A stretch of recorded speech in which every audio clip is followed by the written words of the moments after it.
नमस्कार मित्रों।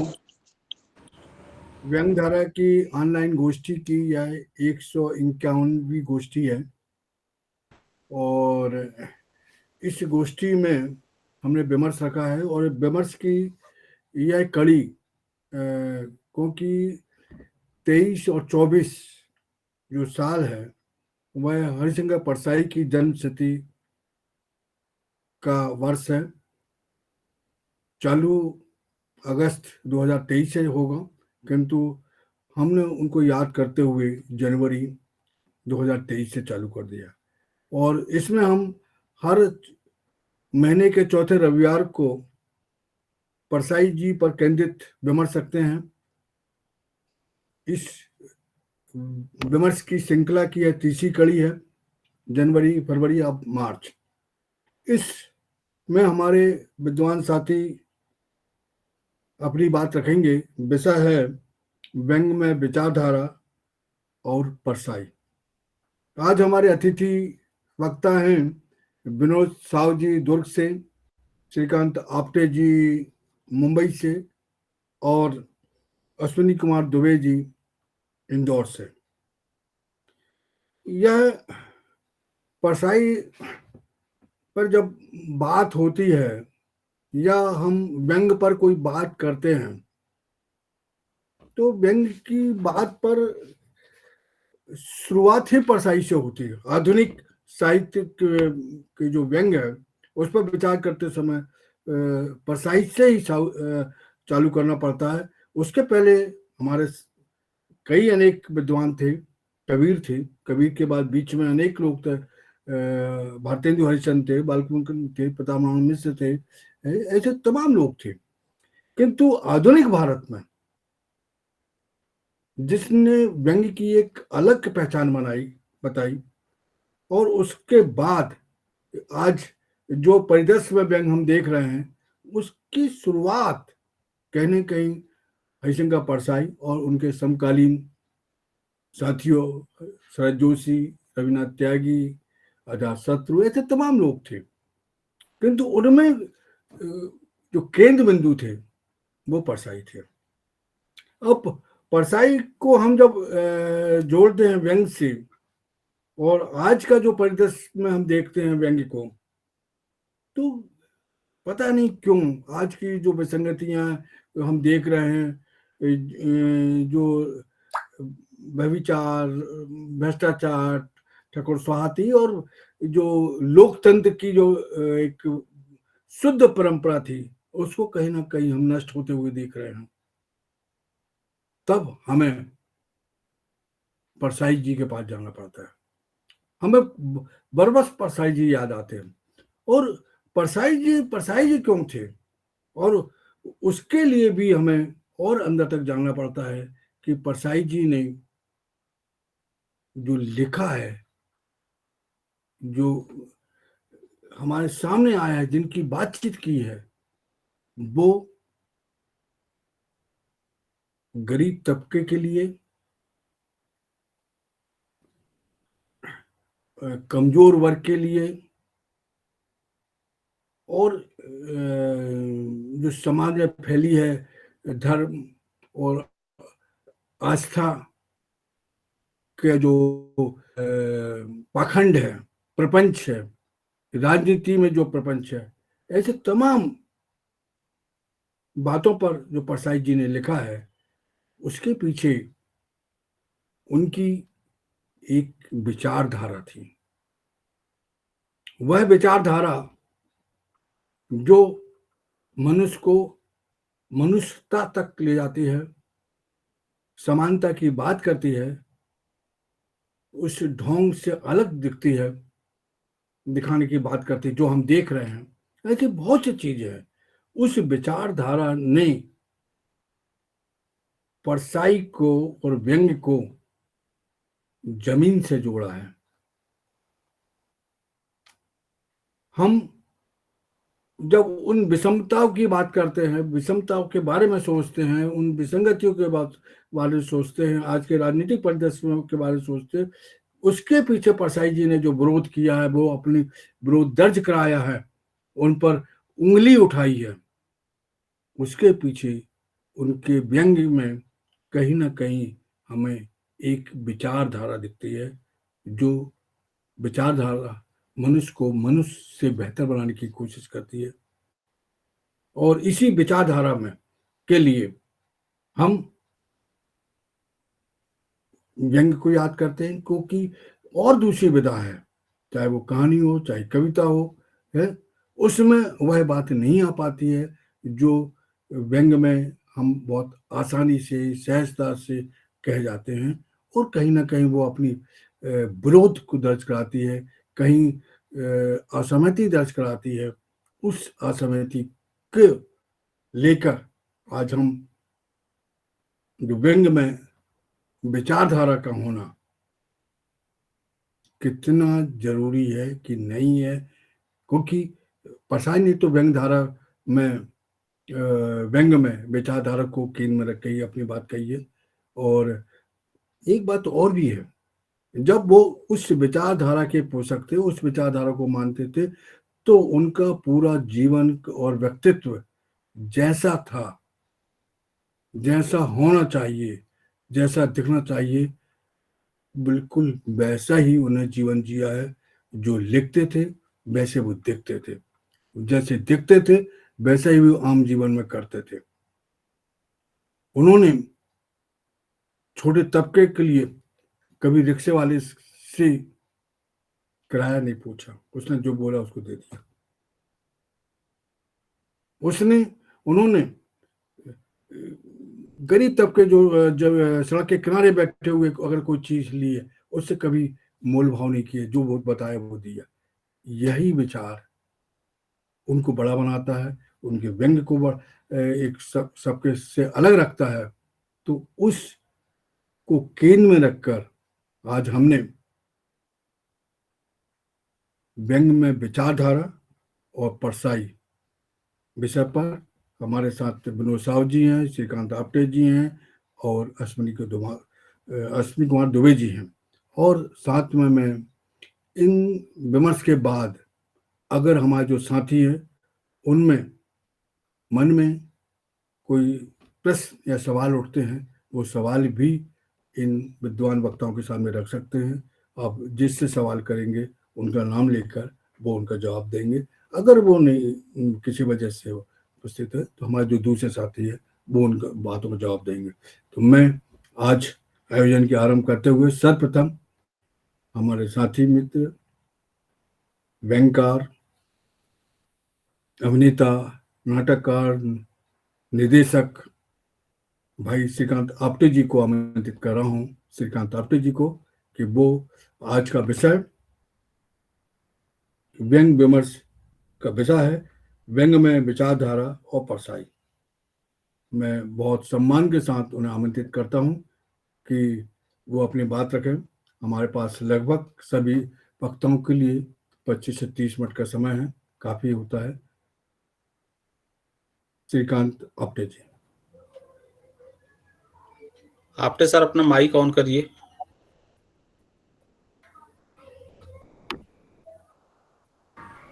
जी आप बोलिए तो कि योर टाइम स्टार्ट्स नाउ।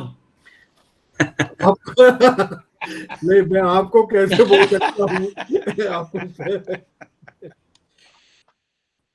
सर्वप्रथम जन्मशती के अवसर पर परसाई जी की स्मृति को नमन और संचालन करने वाले आदरणीय श्री रमेश सैनी जी, संयोजक आदरणीय श्री रमेश तिवारी जी, दोनों सह वक्तागण आदरणीय श्री अश्विनी कुमार दुबे जी तथा आदरणीय श्री विनोद साहु जी एवं गोष्ठी के सभी सम्माननीय सहभागियों को नमस्कार।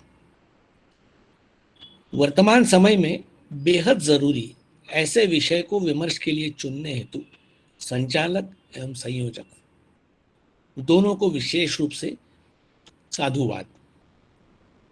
बात आगे बढ़ाने से पहले कुछ बातें स्पष्ट करना जरूरी समझता हूं कि मेरी बात में वर्तमान राजनीति का उल्लेख अवश्य होगा, जहां जितना जरूरी हो। ऐसा मैं अपने पूर्व अनुभव के कारण कर रहा हूं।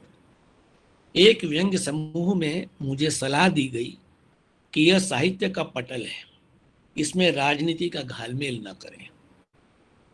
फिर समूह के मेरे व्यंग्यकार संचालक मित्र ने भी अनुरोध किया कि समूह के सभी सदस्यों की भावनाओं की खातिर राजनीतिक या विचारधारा संबंधी बातों से परहेज करूं। व्यंग्य के पटल पर ऐसी बातें वाकई हैरान और परेशान करने वाली थी। आश्चर्य और क्षोभ यह देखकर भी हुआ कि ऐसा मानने और कहने वाले स्वयं को व्यंग्यकार कहते हैं। इन्होंने या तो परसाई जी को पढ़ा नहीं है, और अगर पढ़ा है तो गुनाह नहीं है। राजनीति परसाई जी के लेखन का मुख्य तत्व है। उन परसाई जी के लेखन का जिनके बारे में हम कहते हैं कि हिंदी व्यंग्य, आधुनिक हिंदी व्यंग्य की शुरुआत का श्रेय हम परसाई जी को देते हैं। उन्हीं परसाई जी के लेखन का मुख्य तत्व रहा है राजनीति।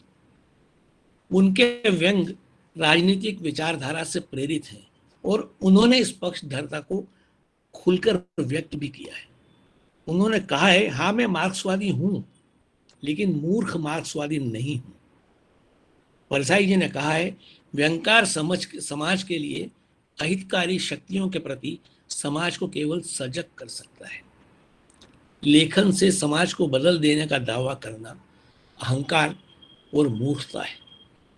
व्यंग्य लेखन में खतरे भी बहुत हैं। व्यंग्यकार को इन खतरों के साथ रहना होता है। परसाई जी ने ऐसे खतरे उठाते हुए ही व्यंग्य लेखन किया है। उनके एक व्यंग्य के कारण उन पर एक संगठन के सदस्यों ने हमला किया, जिसके कारण उनका एक पैर स्थायी तौर पर खराब हो गया। इसी घटना को लेकर परसाई जी ने विकलांग श्रद्धा का दौर की रचना की। व्यंग्य या व्यंजना शक्ति ही एक व्यंग्यकार का असली हथियार होता है। इस हथियार से वार के जवाब में सामान्यतः सामने वाले के पास कहने को कुछ नहीं होता, और ऐसा होने पर जिस पर व्यंग्य किया गया है वह या तो चुप्पी साध लेता है या शारीरिक वार करने पर उतर आता है, हिंसक हो जाता है। यह उसकी बेशर्मी, असहिष्णुता, मूर्खता की चरम परिणति होती है। दरअसल शब्द की व्यंजना शक्ति ही व्यंग्य को धार देती है, तिलमिलाहट पैदा करती है। वर्तमान में देश में क्या यही नहीं हो रहा? सत्ता का चरित्र है जनता को वास्तविक सूचनाओं से दूर रखना और असत्य भ्रामक सूचनाओं से भ्रमित करना। आज देश की यही वास्तविकता है। विचारधारा को गुनाह और विचार करने वाले को गुनाहगार माना जा रहा है और बाकायदा दंडित भी किया जा रहा है। एक ऐसा समाज रचा जा रहा है, बल्कि रचा जा चुका है, जिसमें बुद्धिजीवी या इंटेलेक्चुअल शब्द गाली बन चुके हैं। ऐसा विकट सामाजिक परिदृश्य है कि हर आदमी बोलने से पहले डरा हुआ है। लेखकों को, रचना धर्मियों को संभल कर बोलने, रचने, लिखने की सलाहें दी जा रही है। स्वयं मुझे ऐसी सलाहें गाहे बगाहे मिलती रहती हैं। मित्र, हितैषी बच बच कर लिखने की सलाहें देते हैं। मैं बस हंसकर रह जाता हूं ऐसी सलाहों पर। परसाई जी के दौर में क्या सत्ता का चरित्र भिन्न था? खरी खरी लिखने के खतरे क्या कम थे? सत्ता तब भी बेशर्म थी, पर आज से कम। आजादी के बाद के काल में राजनीति में नैतिक मूल्यों का क्षरण शुरू हो चुका था। भ्रष्टाचार बढ़ रहा था, रिश्वतखोरी बढ़ चुकी थी। इसी दौर में परसाई जी ने सामाजिक राजनीतिक पतन, गरीबी, भूखमरी, वर्ग भेद, रिश्वतखोरी, भ्रष्टाचार, जात पात के भेद, सब पर अपने व्यंग्य से प्रहार किया। उनकी एक रचना का उल्लेख यहाँ प्रासंगिक होगा। तत्कालीन प्रधानमंत्री पंडित जवाहरलाल नेहरू ने एक चुनावी भाषण में कहा कि हर भ्रष्टाचारी और रिश्वतखोर को बिजली के खंभे से लटका देना चाहिए। परसाई जी ने उस पर व्यंग्य करते हुए लिखा कि प्रधानमंत्री जी का प्रस्ताव तो अच्छा है, पर सवाल यह है कि इतने बिजली के खंभे में लाएंगे कहां से? यह वाक्य उस समय के भ्रष्टाचार के लेवल को ही उजागर नहीं करता, बल्कि तत्कालीन व्यवस्था पर भी तीखा व्यंग्य है। इंदिरा जी के समय की रचना है ठिठुरता गणतंत्र। उसमें परसाई जी लिखते हैं, गणतंत्र उन्हीं हाथों की तालियों पर टिका है जिनके पास हाथों को ठंड से बचाने के लिए गर्म ओवरकोट नहीं है। पर जैसा मैंने पहले कहा, सत्ता में तब थोड़ी शर्म शेष थी। पोस्टरों पर एफआईआर कर दिए जाए, इस हद तक सत्ता बेहया नहीं हुई थी। तब नेताओं के, पार्टियों के समर्थक होते थे, आज जैसे अंधभक्त नहीं। अंधभक्तों के लिए परसाई जी ने कहा था, प्रचंड अंधभक्त होने के लिए प्रचंड मूर्ख होना जरूरी है। अंधभक्तों की भारी भीड़ के परकोटे में बैठा शासक बहुत भीरू होता है और आक्रामक भी। ऐसे शासक के लिए कलम तोप से कम नहीं होती, इसीलिए वह अभिव्यक्ति का गला घोंटता है और इस महान बहादुरी पर तालियां पीटने वाले प्रचंड मूर्ख अंधभक्तों की भीड़ भी होती है उसके पास। आपको शायद विषयांतर हुआ ऐसा लग रहा होगा, पर यह विषयांतर नहीं है। व्यंग में विचारधारा और परसाई जी पर बात हो और वर्तमान दौर की राजनीति चर्चा में न आए, यह संभव ही नहीं है। परसाई जी की को जन्मशती वर्ष में सच्चा नमन तो वर्तमान राजनीति की बात और उस पर कटाक्ष के बिना कैसे हो सकता है। जैसा मैंने पहले बताया कि परसाई जी स्वयं को मार्क्सवादी कहते थे। मार्क्सवाद के बारे में यह समझना बहुत जरूरी है कि मार्क्सवाद जड़ नहीं अपितु गतिशील जीवन दर्शन है, एक अस्त्र है जीवन, समाज और संसार को बदलने का, कोरा सिद्धांत नहीं है।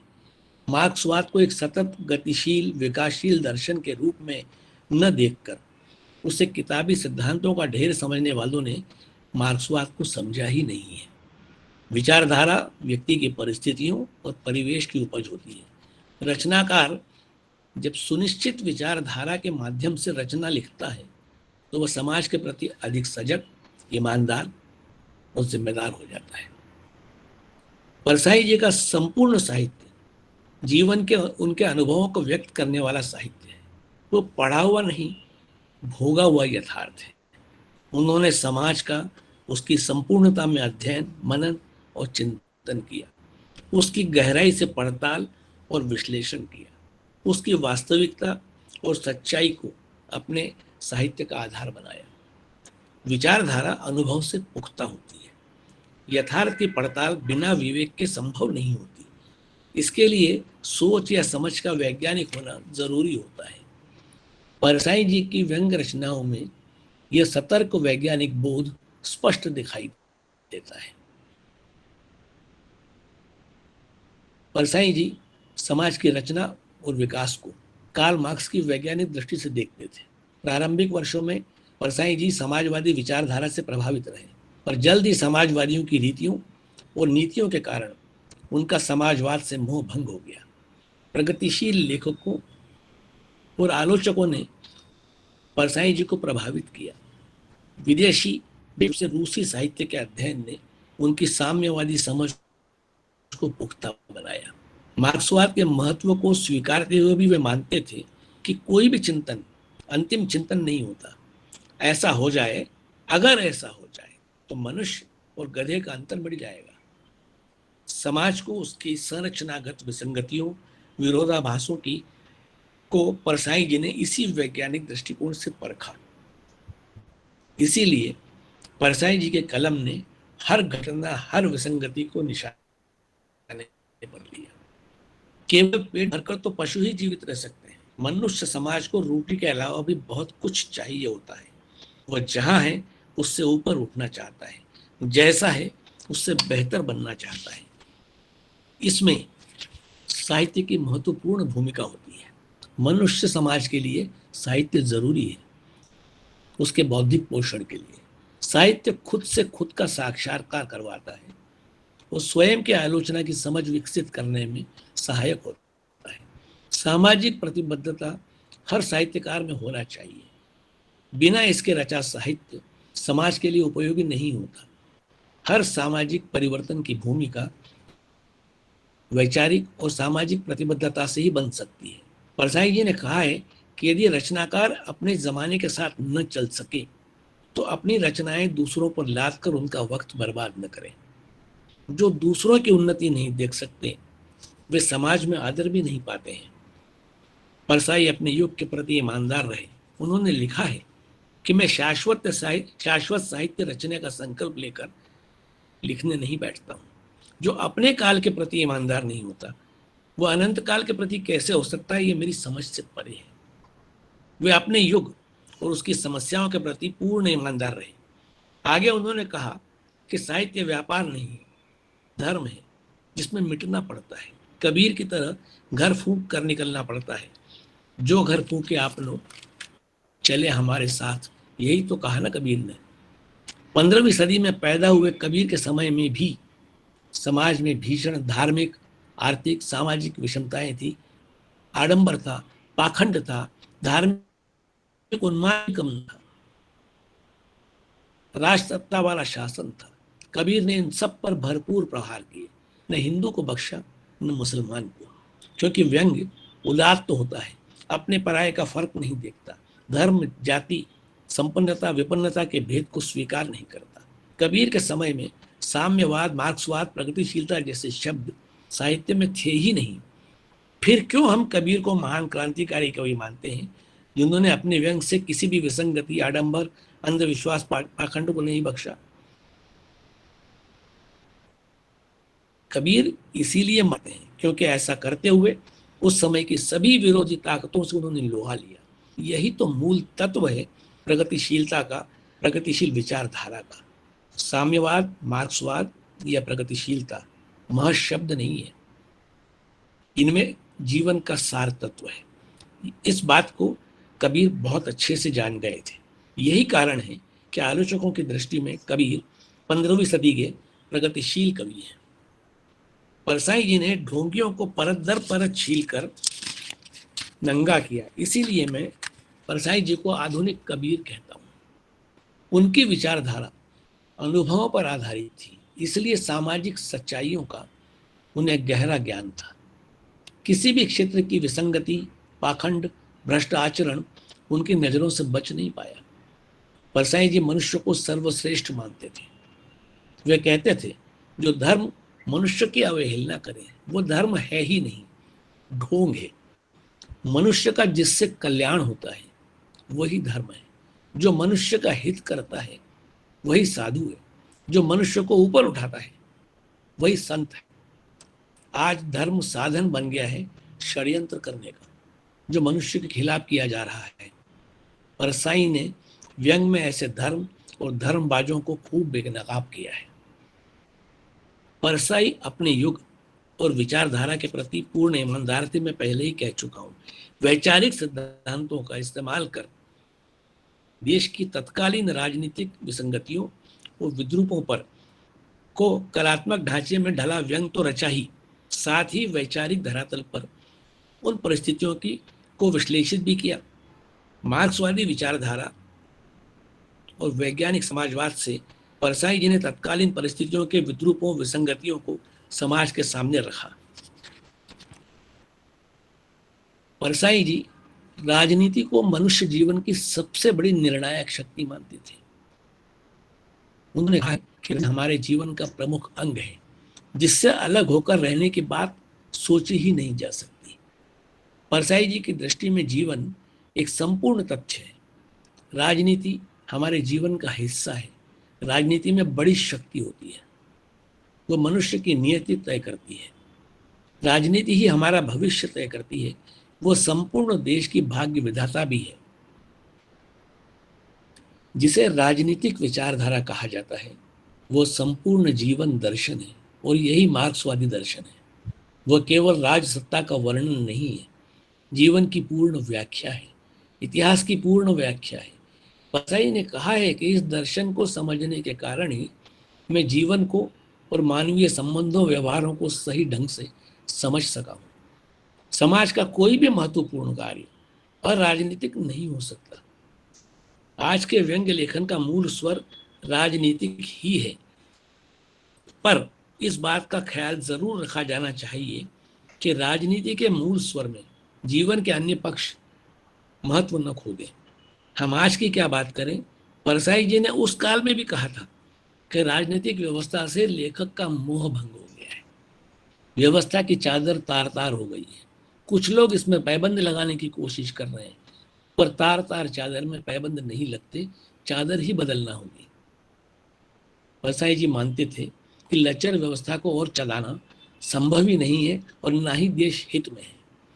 राजनीति की दखलंदाजी हर जगह उस समय भी थी। कोई भी व्यक्ति राजनीति से अलग होकर नहीं रह सकता। परसाई जी ने स्पष्ट कहा कि मुझे राजनीति से परहेज नहीं है। जो लेखक राजनीति से पल्ला झाड़ते हैं वे वोट क्यों देते हैं? वोट देने से ही राजनीति तय होती है। बुद्धिजीवी चाहे सक्रिय राजनीति में भाग न ले, पर वो अराजनीतिक नहीं हो सकता। जो अराजनीतिक होने का दावा करते हैं उनकी राजनीति बड़े खतरनाक और गंदी होती है।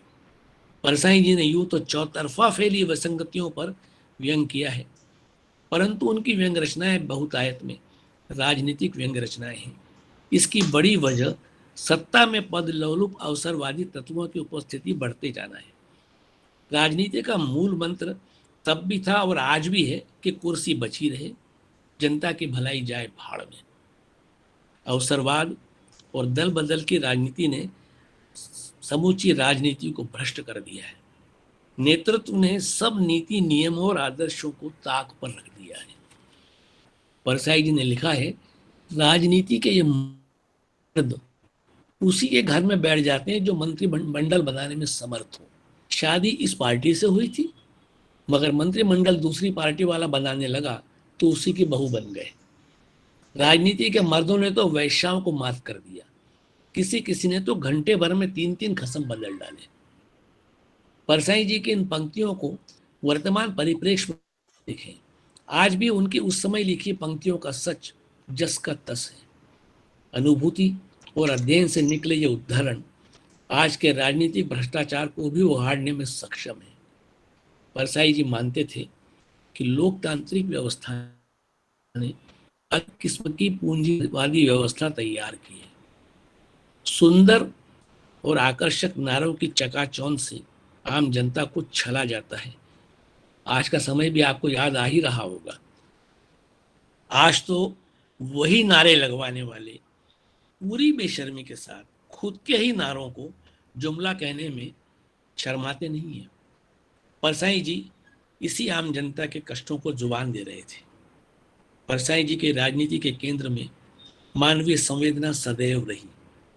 लोकतांत्रिक शासन व्यवस्था की सीमाओं, षड्यंत्रों, कुचक्रों और राजनीतिक चालबाजियों की खूब पहचान थी परसाई जी को।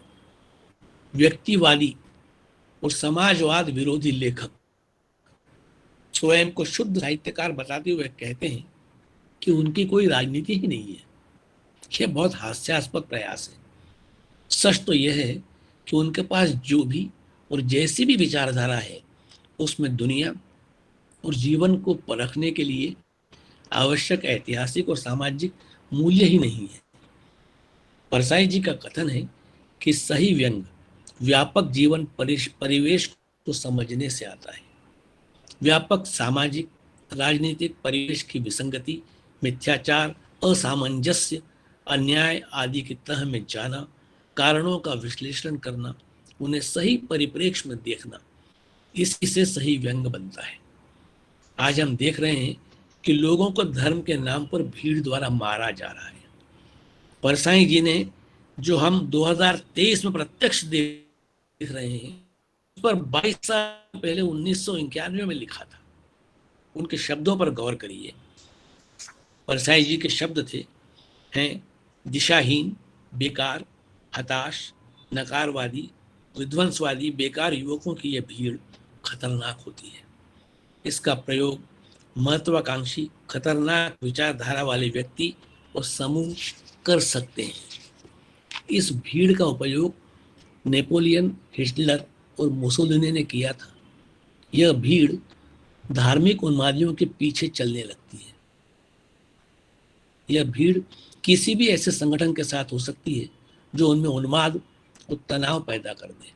फिर इस भीड़ से विध्वंसक काम कराए जा सकते हैं। यह भीड़ फासिस्टों का हथियार बन सकती है। हमारे देश में यह भीड़ बढ़ रही है। परसाई जी ने तब लिखा था और यह भी लिखा था कि इसका उपयोग भी हो रहा है।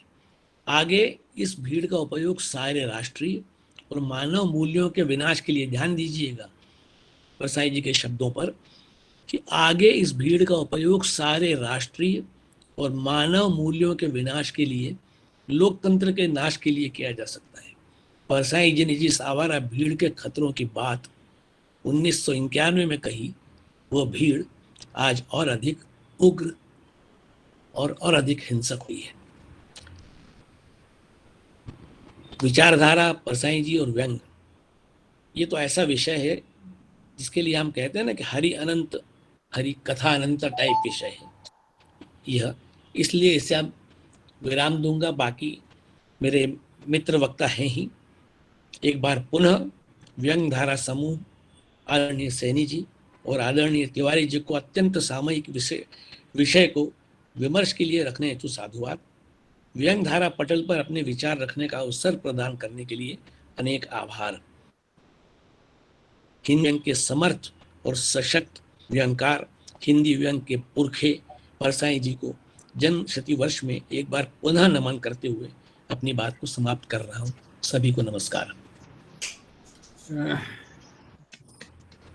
बहुत सुंदर, बढ़िया और सार्थक वक्तव्य हमारे मित्र साथी श्रीकांत आपटे जी ने दिया। और इसको, क्योंकि परसाई जी की जो विचारधारा थी वो वैज्ञानिक विचारधारा थी, मनुष्यता को आगे बढ़ाने वाली विचारधारा थी, और इस पर बहुत विस्तार से हमारे आपटे जी ने बात कही। एक हमारा भीड़ के खतरे में ही शायद बेरोजगारी पर एक अद्भुत बात कही परसाई जी ने कि एक युवा लड़का दुकान की शोकेस में खड़ी लड़की को देखकर, मतलब उसकी मूर्ति थी, उसको पत्थर मार देता है और वो शीशा टूट जाता है। और जब कोई उससे पूछता है, वहाँ परसाई जी थे, लतन जोशी थे, 3-4 लोग बैठे हुए थे, बालचंद जोशी बैठे हुए थे उसके सामने वाले होटल में नीचे। तो उनसे पूछे उस लड़के ने क्यों पत्थर मारा, उससे पूछा गया तो उन्होंने कहा बेहद खूबसूरत है। कि यह बारीक दृष्टि, वो इतना बेजार हो चुका है, उसको खूबसूरती भी अच्छी नहीं लग रही है। परसाई जी ने जीवन के प्रति जितना बारीकी से अपने लेखों में उल्लेख किया और चिंता जताई है, मेरा ख्याल है कि आज के अन्य लेखक उतना नहीं कर पाए हैं। और इसके साथ ही और भी विस्तार हमारे सामने आएंगी। मैं बहुत सम्मान के साथ दुर्ग से श्री विनोद साहु जी को आमंत्रित करता हूं कि वे अपनी बात रखें, और मित्रों से भी आग्रह है कि वो ध्यान से सुने और जो सवाल मन में आते हैं वो सवाल इन वार्ता के बाद, तीनों वक्ताओं के बाद रखें, जिससे कि कुछ बातें जो छुपी रह जाती हैं, कुछ खुल नहीं पाती हैं, या जिन पर कुछ असंतोष रहता है या संतोष रहता है, वो बात भी इन वक्ताओं के द्वारा उजागर हो सके और बात सामने भी आ सके। मैं बहुत सम्मान के साथ विनोद साहब जी को आमंत्रित करता हूँ कि वे अपनी बात को रखें। विनोद साहब जी, अपना माइक ऑन करिए विनोद साहब सर, ऑडियो।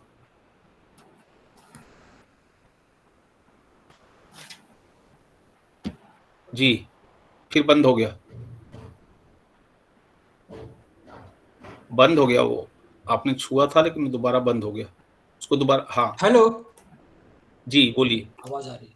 अभी लोकसभा नहीं चल रही ना म्यूट करने के लिए। रमेश सैनी जी, रमेश तिवारी जी, बड़े दिनों बाद श्रीकांत आपटे जी से मुलाकात हुई। मेरा ख्याल है बहुत पहले लखनऊ में शायद उनसे मुलाकात हुई थी। अश्विनी कुमार दुबे तो हम लोगों के सहयात्री रहे हैं, रायपुर में रहे, पर बहुत लंबे समय से उनसे भी मुलाकात नहीं हो पाई। आज दोनों को देखकर भी एक सुखद एहसास हो रहा है। विगत दिनों रायपुर में व्यंग संस्थान ने व्यंग पर एक आयोजन किया और हमारे आज के व्यंग और परसाई इस विषय पर व्याख्यान उन्होंने रखा था। उसमें भी रमेश सैनी जी थे, रमेश तिवारी जी थे, और उन्होंने बड़ी सार्थक बातें कही। राजशेखर चौबे का संयोजन था, वो सब लोगों को उन्होंने जोड़ा था। आज का विषय भी परसाई और उनकी विचारधारा लगभग रायपुर के विषय के कुछ आसपास है। और रायपुर में भी शुरुआत करते हुए मैंने जो बात कही थी, रमेश द्वय जिनके साक्षी हैं कि व्यंग के आयोजनों में जो अपने राज्य से बाहर जब मैं जाता हूँ, लखनऊ चले गए या रांची जमशेदपुर चला गया या बर्दवान आसनसोल बंगाल के इलाके में चला गया था, तो मैंने ये गौर किया कि वहाँ जब कार्यक्रम के संचालक मुझे प्रस्तुत करते थे तो वो इस बात का हवाला देते थे कि मैं मध्य भारत से आया हूँ, जहाँ परसाई और शरद जोशी जैसे दिग्गज लोग हुए हैं, और परसाई का जो बौद्धिक आतंक रहा भारत के बाहर भी, जिसका जिक्र परसाई भी एक दूसरे ढंग से करते हैं कि अहिंदी भाषी क्षेत्रों में उनके पाठक इस कदर रहे कि परसाई के ऊपर केंद्रित पहला विशेषांक भी केरल की मलयालम पत्रिका ने, केरल डाइजेस्ट ने निकाला था। उस समय हिंदी की किसी पत्रिका ने उन पर विशेषांक नहीं निकाला था। तो ये उनका प्रभाव अहिंदी, और उनका जो बौद्धिक आतंक, शरद जोशी की व्यंग चेतना का आतंक, तो ये मध्य भारत से आया है विनोद जी, ऐसा करके जब वो बोलते थे तो वहां मैं महसूस करता था कि वो वहां उपस्थित श्रोता जो है वो मुझसे डर जाते थे कि ये परसाई और शरद जोशी जैसे इलाके से के प्रतिनिधि के रूप में आए हुए हैं। तो ये उनका बहुत बड़ा प्रभाव रहा और हमारे लिए वो एक विरासत का काम करते रहे। और परसाई का लेखन तो बहुत व्यापक रहा। परसाई का लेखन वैसा ही व्यापक रहा जिस तरह से प्रेमचंद का रहा, और इसीलिए उनको प्रेमचंद से हिलगाया भी जाता है। यद्यपि मैंने परसाई का वो इंटरव्यू सुना है जो आकाशवाणी के लिए, मध्य प्रदेश के लिए, सारे केंद्रों के लिए रिले हुआ था, डॉक्टर कमला प्रसाद का लिया हुआ साक्षात्कार था, जिसमें प्रेमचंद से उनको जब हिलगाते हैं तो परसाई तुरंत उनकी बात को काट देते हैं और कह देते हैं कि नहीं, प्रेमचंद बहुत बड़े और महान लेखक थे और मैं बहुत सामान्य लेखक हूँ और मेरी उनसे कोई तुलना नहीं, किसी की भी तुलना नहीं है और मेरी तो बिल्कुल नहीं है। तो इस तरह से परसाई में वो आत्ममुग्धता भी नहीं थी जब प्रेमचंद से उनकी तुलना की जाती थी। तो ये तमाम बातें जो उनका लेखन व्यापक रहा, यानी परसाई को हम लोग एक वामपंथी, मार्क्सवादी, प्रगतिशील, इस तरह के संगठन से जुड़े हुए प्रतिनिधि लेखक मानते हैं, लेकिन आप सबने गौर किया है कि परसाई जितने प्रगतिशीलों में और वामपंथियों में पढ़े जाते हैं उनसे कम से कम 100 गुना ज्यादा पाठक उनके प्रगतिशील और वामपंथ वाले क्षेत्र से बाहर हैं, गैर प्रगतिशील और गैर वामपंथ। दक्षिण पंथ भी एक शब्द है, तो दक्षिण पंथी भी जिन्हें कहा जाता था वे भी परसाई के भक्त अनुचर थे, उनको लेखक के रूप में माना करते थे। उनकी विचारधारा से भले वो सहमत नहीं होते थे, लेकिन परसाई की लेखनी का लोहा और उनके व्यंग का लोहा वो माना करते थे। तो इस तरह से व्यापकता परसाई की, सर्वजन में स्वीकृति कि परसाई को लेकर कोई बहुत कॉम्प्लेक्स नहीं था लोगों में, कॉम्प्लेक्स उन्हीं लोगों में था जो उनके विचारधारा के विरोधी थे। पर जो विचारधारा के विरोधी नहीं है और साहित्य और व्यंग पढ़ने में रुचि रखते हैं, उनको परसाई को लेकर कोई पूर्वाग्रह दिखाई नहीं देता था। तो इस तरह से हम परसाई को बहुत ही व्यापक रूप में पाते हैं और इसलिए ये माना जाता है कि अब तो यानी प्रेमचंद भी पुराने हो चुके हैं और परसाई जो हैं अभी बिल्कुल नए हैं, चमक रहे हैं, और परसाई के पाठक बहुत ज्यादा है। एक कृष्णचंद्र के मेरे ख्याल से शताब्दी समारोह में एक विशेषज्ञ आ गए थे पंजाब से, जो बता रहे थे कि प्रेमचंद के बाद कृष्णचंद्र जो हैं वो सर्वाधिक पढ़े जाने वाले लेखक रहे, और उन्होंने ये भी स्वीकार किया कि मुझे लगता है कि आज परसाई जो हैं वो कृष्णचंद्र से भी ज्यादा पढ़े जा रहे हैं। तो ये भी एक चर्चा का विषय है कि क्या समूचे हिंदी साहित्य जगत में आज सर्वाधिक परसाई पढ़े जा रहे हैं क्या?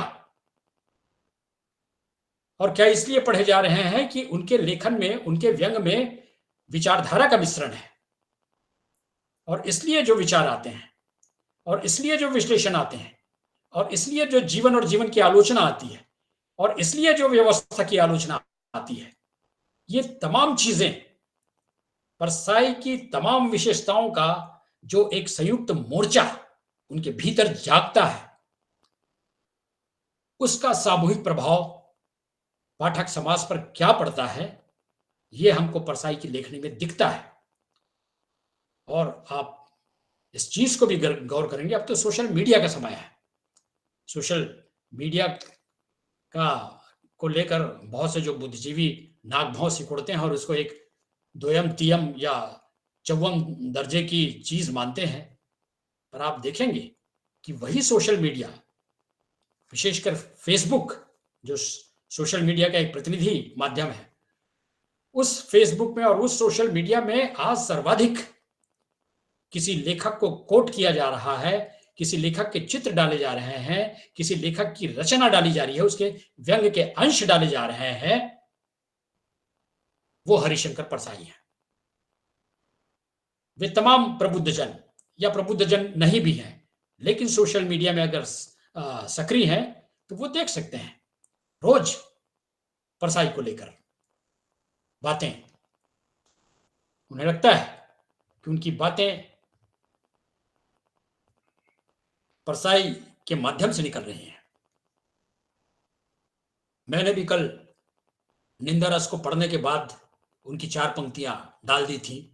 उनको आप देखिए कि आज के संदर्भ में, मतलब इस 4 पंक्तियों को देखिए आप परसाई की। कुछ लोग बड़े निर्दोष मिथ्यावादी होते हैं, वे आदतन प्रकृति के वशीभूत झूठ बोलते हैं, उनके मुख से निष्प्रयास निष्प्रयोजन झूठ ही निकलता है। वे अगर बंबई जा रहे हैं और उनसे पूछें तो वे कहेंगे कलकत्ता जा रहा हूं। ठीक बात उनके मुंह से निकल ही नहीं सकती, सहज स्वाभाविक मिथ्यावादी। देखिए कितने सूत्र अटे पड़े हैं उनके लेखन में, चर्चा करते रहिए। इसीलिए तो व्यंग की आलोचना नहीं हो पाती, क्योंकि आसान नहीं है। व्यंग कोई ललित साहित्य नहीं है, या ललित विधा जो है, कविता कहानी उपन्यास नाटक और ये तमाम जो चीजें, वो नहीं है व्यंग। कविता कहानी तो बिना विसंगति और बिना विद्रुपताओं के भी लिखी जा सकती हैं, रोमांटिसिज्म से भरपूर। आप जीवन भर जो फिल्में देखते आए हैं और कहानियां पढ़ते आए हैं, वो तो बहुतेरी रचनाएं रोमांस से भरपूर है, उम्दा कहानियां हैं। वो हर तरह से आपकी संवेदनाओं को झकझोरने में कामयाब है, हर तरह के त्रिकोण और चौकोण उसमें बनते हैं। लेकिन वो जो सामाजिक विद्रूपताएं और विषमताएं और विसंगतियां जो व्यंग की मतलब सहचर है, विरोधी होते हुए भी, उसके बिना कविता कहानी लिखी जा सकती है, नाटक लिखे जा सकते हैं, उपन्यास लिखे जा सकते हैं, व्यंग नहीं लिखा जा सकता। व्यंग का आधार केवल विसंगतियां और विद्रूपताएं ही हैं, उनके बिना नहीं होगा। तो वो तमाम चीजें हमको परसाई में मिलती है, और इसलिए आलोचना में भी व्यंग पर जो आलोचना आसान नहीं रह गया है, परसाई जैसे उद्भट लेखक पर भी उस तरह की आलोचना नहीं आ पाती है। डॉक्टर नामवर सिंह को भी कहना पड़ा कि संकट है, परसाई जिस तरह से सहजता और सरलता के साथ जितनी सरल भाषा में संप्रेषित होने वाली पठनी रचनाएं जिस सहजता सरलता के साथ वो लिख रहे हैं, उसकी आलोचना कठिन है। ऐसे विलक्षण गद्य के लिए मेरे पास आलोचना का भी विलक्षण गद्य होना चाहिए। मुझे परसाई पर लिखने के लिए एक नए आलोचना शास्त्र को गढ़ना होगा। ये जब नामवर सिंह ने स्वीकार लिया तो बाकी आलोचकों के लिए क्या है? इसीलिए परसाई सदाचार का ताबीज आप लोगों के पास है तो उसमें पढ़ भी लीजिए। ऐसा नहीं है कि परसाई ब्राह्मण होते हुए सबसे ज्यादा ब्राह्मणवाद के खिलाफ लिखने वाले लेखक, प्रगतिशील और वामपंथी होते हुए प्रगतिशील और वामपंथियों को फटकारने वाले लेखक, व्यंग के प्रथम पुरुष होकर व्यंग में जो सतही और भोंडे प्रयोग होते हैं उसको लेकर फटकारने वाले लेखक, ये परसाई का साहस। आलोचकों को उन्होंने अपने संग्रह की भूमिकाओं में फटकारा है कि गंभीर कहानियों के बारे में तो वे कह सकते हैं कि संवेदना कैसे पिघलती आ रही है, समस्या कैसी प्रस्तुत की गई, वगैरह वगैरह। व्यंग के बारे में वे क्या कहें? अक्सर वह यह कहता है, हिंदी में शिष्ट हास्य का अभाव है। हम सब हास्य और व्यंग के लेखक लिखते लिखते मर जाएंगे, तब भी लेखकों के बेटों से इन आलोचकों के बेटे कहेंगे कि हिंदी में हास्य व्यंग का अभाव है। हाँ, वे यह और कहते हैं, विद्रूप का उद्घाटन कर दिया, पर्दाफाश कर दिया है, करारी चोट की है, गहरी मार की है, झकझोर दिया है। आलोचक बेचारा और क्या करे? जीवन बोध, व्यंग्यार की दृष्टि, सामाजिक, राजनीतिक, आर्थिक परिवेश के प्रति उसकी प्रतिक्रिया, विसंगतियों की व्यापकता और उनकी अहमियत, व्यंग संकेतों के प्रकार, उनकी प्रभावशीलता, व्यंग्यार की आस्था, विश्वास आदि बातें समझ और मेहनत की मांग करती है। किसे पढ़ी है? ये परसाई जी, और सुनना पड़ेगा आपको।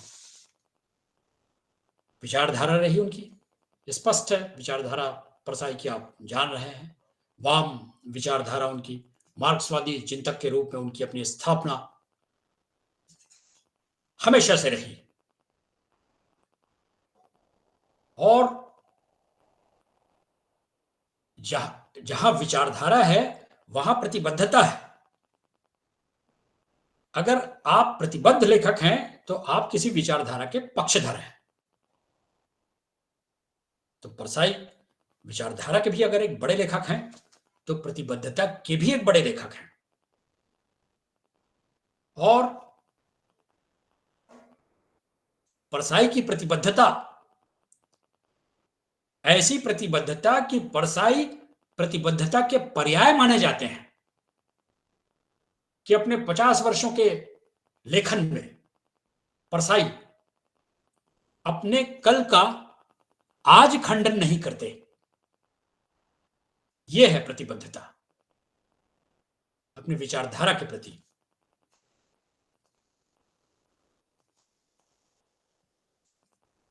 ये तमाम उनकी जो विचारधारा है, उस विचारधारा को वो जो एक समतावाद उनमें आया था, उस विचारधारा को वो वैज्ञानिक समाजवाद कहते थे। आप जानते हैं कि परसाई के ऊपर नेहरू के प्रति आसक्ति का आरोप है। नेहरू का डिस्कवरी ऑफ इंडिया जिन लोगों ने भी पढ़ा है तो वो ये भी जानेंगे कि वैज्ञानिक समाजवाद शब्द नेहरू का है। और नेहरू ने कहा था कि मैं इस देश में समाजवाद चाहता हूं और मेरा समाजवाद वैज्ञानिक समाजवाद है। परसाई उस वैज्ञानिक समाजवाद के पक्षधर थे।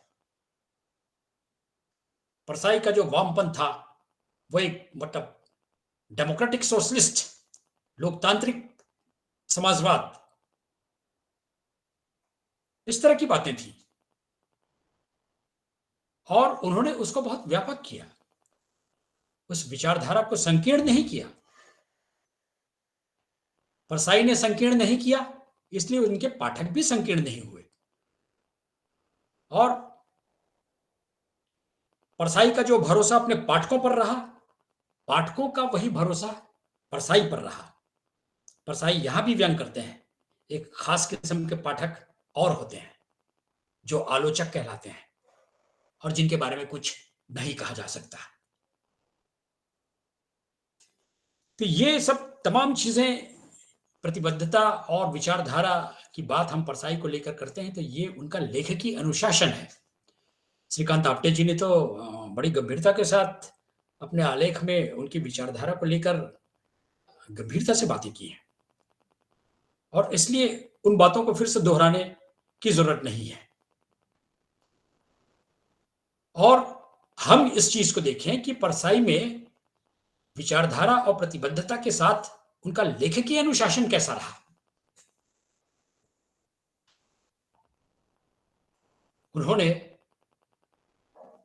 अखबारों को अपने विचारों के संप्रेषण के लिए चुना, जबकि परसाई के समय के अखबार, आज तो अखबार तो लाखों का सर्कुलेशन वाले बड़े बड़े अखबार हैं, और इलेक्ट्रॉनिक और डिजिटल मीडिया में तो एक दूसरे किस्म की चीजें हैं। उस समय परसाई हर तरह के जो छोटे बड़े अखबार थे उसमें अपनी रचनाओं को संप्रेषण के लिए स्तंभ लेखन से वो काम चला रहे थे। सारे अखबारों में और पत्रिकाओं में वो स्तंभ लिख रहे थे। स्तंभ की अपनी सीमाएं हैं, इसलिए आप देखेंगे कि परसाई की रचनाएं बहुत छोटी हैं। कई बार परसाई की रचनाएं 1.5 पृष्ठों में खत्म हो जाती हैं। बहुत कम रचनाएं हैं जो इंस्पेक्टर माता दीन चांद पर या सदाचार का ताबीज जैसे कुछ जैसी लंबी रचनाएं हैं, कम है, छोटी रचनाएं हैं और बेहद कॉन्सेंट्रेट फॉर्म में है वो, कि पाठक जब उसको पढ़ना शुरू करता है तो बिल्कुल एक सांस में पढ़ता है। तो ये लेखकीय अनुशासन जिन स्तंभों को लिखते थे संतन क्या तुलसीदास, संतन चंदन घिसाए, या कबीरदास का के नाम दोनों भाई साधो, इस तरह के जब वो नई दुनिया में या देशबंधु में या और भी अखबारों में पत्रिकाओं में लिखा करते थे, और वे स्वीकारते हैं परसाई कि लोग शाश्वत मूल्यों के लिए और अपनी स्थापना के लिए भले ही शाश्वत मूल्यों पर लिखे, लेकिन हम तो सामयिक लिखेंगे, हम तो सामयिक लिखेंगे। ठीक उसी तरह से जिस तरह से प्रेमचंद ने जयशंकर प्रसाद को कहा कि जो वर्तमान को नहीं देखता वो भविष्य को क्या देखेगा जयशंकर प्रसाद, तो परसाई का अंडरटोन वही है कि हम सामयिक लिखेंगे, मतलब वर्तमान चीजें हमारे पास घट रही है। शास्त्रार्थ हमको करना है तो शास्त्रार्थ करने के लिए हमारे पास लोकसभा और विधानसभा है, हम वहां बहस करें और वहां जो बिल पारित हो रहे हैं उन पर बहस करें। मैं नहीं लिखता क्लासिक इरादा करके नहीं लिखा जाता, बल्कि वह हो जाता है। क्लासिक के लिए अन्य बातों के अलावा संपूर्ण जीवन का चित्रण होना चाहिए। मैं खंड खंड चित्रण करता हूं। शायद मुझमें एपिक टैलेंट नहीं है, महाकाव्यात्मक प्रतिभा, और मैं परंपरागत अर्थों में उपन्यास या महाकाव्य नहीं लिख सकता। फैंटेसी मुझसे सदती है, मेरा बहुत कुछ सोचना फैंटेसी में होता है। ये बात परसाई ने ज्ञान रंजन जी के साथ बात करते हुए कही है।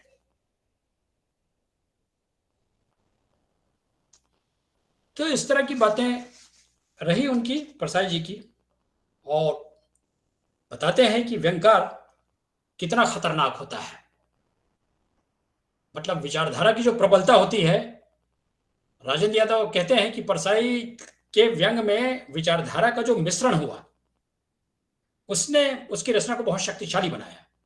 यह सही है कि परसाई के समकालीन वामपंथी विचारक और लेखक तो बहुत हुए, पर आप कितने लोगों पर बात कर रहे हैं और कितने लोगों की जन्मतिथि और पुण्यतिथि मना रहे हैं? क्यों हम परसाई पर बातें करते हैं? क्योंकि परसाई की भाषा व्यंग्य की भाषा थी। तो परसाई की विचारधारा को उनके व्यंग ने चमक दी, उनकी व्यंग चेतना ने, तब वह विचारधारा संप्रेषित हुई। परसाई चाहते तो व्यंग को विचारधारा विहीन भी लिख सकते थे, लेकिन नहीं, उन्होंने विचारधारा के साथ। परसाई चाहते तो विचारधारा को व्यंग विहीन भी रख सकते थे, लेकिन नहीं, दोनों का उन्होंने सम्मिश्रण किया और अपनी संपूर्ण क्षमता को अपनी विचारधारा और व्यंग चेतना के साथ झोंका, जिसका नतीजा हमारे सामने हरिशंकर परसाई। इसलिए कहते हैं कि व्यंगकार का यानी कितना खतरनाक होता है व्यंगकार, किसी भी प्रतिष्ठान के लिए खतरनाक होता है, राजनीतिक प्रतिष्ठान के लिए भी। राज सत्ताएं उसे उखाड़ फेंकती हैं। इसलिए जो लेखक आजकल पुरस्कार वगैरह के लिए बहुत ज्यादा जो समीकरण बिठाते रहते हैं, तो सरकार से पुरस्कार की उम्मीद तो कर दें, छोड़ दें। वो मिल गया परसाई शरद जोशी को पद्मश्री, श्रीलाल शुक्ल को, 2-4 लोगों को, बड़े लेखक थे, पा गए। लेकिन जिस तरह से कविता, कहानी या दीगर विधाओं के लेखक हर तरह के सरकारी पुरस्कार को पा जाते हैं, व्यंगकार नहीं पाएगा, क्योंकि सरकार का सबसे बड़ा विरोधी साहित्य को तो प्रतिपक्ष माना गया है। तो व्यंगकार क्या है? प्रतिपक्ष का नेता है। राज सत्ताएं उसे उखाड़ फेंकती। परसाई कहते हैं कि फ्रांस में क्रांतिपूर्व वॉल्टेयर नामक लेखक हो गए थे, जिनके नाम से अपने यहाँ एक रेलवे स्टेशन है, वॉल्टेयर। वे चर्च, पादरी वर्ग और सामंतशाही पर बहुत कटु व्यंग करते थे, उन्हें नंगा कर देते थे। राज सत्ता और चर्च सत्ता उनसे बहुत परेशान थी। वॉल्टेयर को 2 बार देश निकाला हुआ और 2 बार जेल की सजा हुई। आप देखते भी हैं कि कभी कभार कोई व्यंगकार किसी अतिरेक की स्थिति में किस तरह से सरकार का कोप भाजन बनता है। इन सब चीजों की तरफ उन्होंने ध्यानाकर्षण बहुत पहले परसाई जी ने भी कर दिया है। अगर आप समाज में बदलाव चाहते हैं, मतलब अपने व्यंग लेखन का वो उद्देश्य भी बताते हैं कि मैं केवल मनोरंजन को लेकर नहीं लिखता, व्यंग को उपहास, मखौल न मानकर एक गंभीर चीज मानता हूं। साहित्य के मूल्य जीवन मूल्यों से बनते हैं। जीवन के प्रति व्यंगकार की उतनी ही निष्ठा होती है जितनी गंभीर रचनाकार की, बल्कि ज्यादा ही। वह जीवन के प्रति दायित्व का अनुभव करता है। साहित्य की चिंता मनुष्य है। मनुष्य जीवन के अनुभवों से ही सब प्रकार का साहित्य लिखा जाता है। वे लेखक के एकदम अंतर से पैदा नहीं होते। कोई कहता है कि ये मेरे अंतर से पैदा होता है, तो वो बहुत सही बात नहीं है। लेखक की राजनीति को लेकर भी श्रीकांत आप्टे जी ने बिल्कुल सही कहा कि जो कहता है कि मेरी कोई राजनीति नहीं है, उस आदमी से सावधान रहने की जरूरत है। उसकी राजनीति बहुत गंदी और बहुत सड़ी हुई राजनीति होगी। वो बहुत अवसरवादी आदमी होगा। इसलिए कुछ लोग ये घोषणा भी कर देते हैं कि मैं राजनीतिक व्यंग नहीं लिखता, जबकि श्रीकांत आप्टे बता रहे हैं कि परसाई ने सबसे ज्यादा राजनीतिक व्यंग लिखे और परसाई उसको आवश्यक मानते थे, क्योंकि राजनीति आज की सबसे बड़ी निर्णायक शक्ति है। और राजनीति को अलगा के हम व्यंग लिखें तो फिर क्या लिखें? ठीक है, जो दूसरे घटक हैं उन पर तो लिखना ही, लेकिन जो सबसे बड़ी निर्णायक शक्ति है। डॉक्टर धनंजय वर्मा जो प्रगतिशील आलोचक हुए हैं, वे भी इस बात को स्वीकारते हैं कि मैं बिना राजनीतिक चेतना के किसी व्यंगकार की कल्पना नहीं करता। तो वो बहुत जरूरी है। और दुनिया की तमाम भाषाओं के व्यंगकारों ने अपने समय की राजनीति, अपने समय की सामंतशाही, अपने समय के प्रशासन, शरद जोशी को पढ़िए आप, पूरी राजनीतिक रचना है। परसाई तो एक शिक्षक की तरह आते हैं और आपको समझाने सिखाने की कोशिश करते हैं, फटकारने या लतियाने की कोशिश करते हैं। शरद जोशी एक नागरिक की तरह आते हैं और आपका नागरिक बोध विकसित करने की कोशिश करते हैं, आपकी नागरिकता का एहसास करने की कोशिश करते हैं। तो आपके साथ गुमठी तक जाते हैं। आप शरद जोशी को पढ़ेंगे पूरे समय तक, पार्लियामेंट, डेमोक्रेसी, सुप्रीम कोर्ट, चुनाव आयोग, वित्त आयोग, लोकल एडमिनिस्ट्रेशन, ये तमाम, मतलब नागरिक हितों से जुड़ी हुई चीजों की।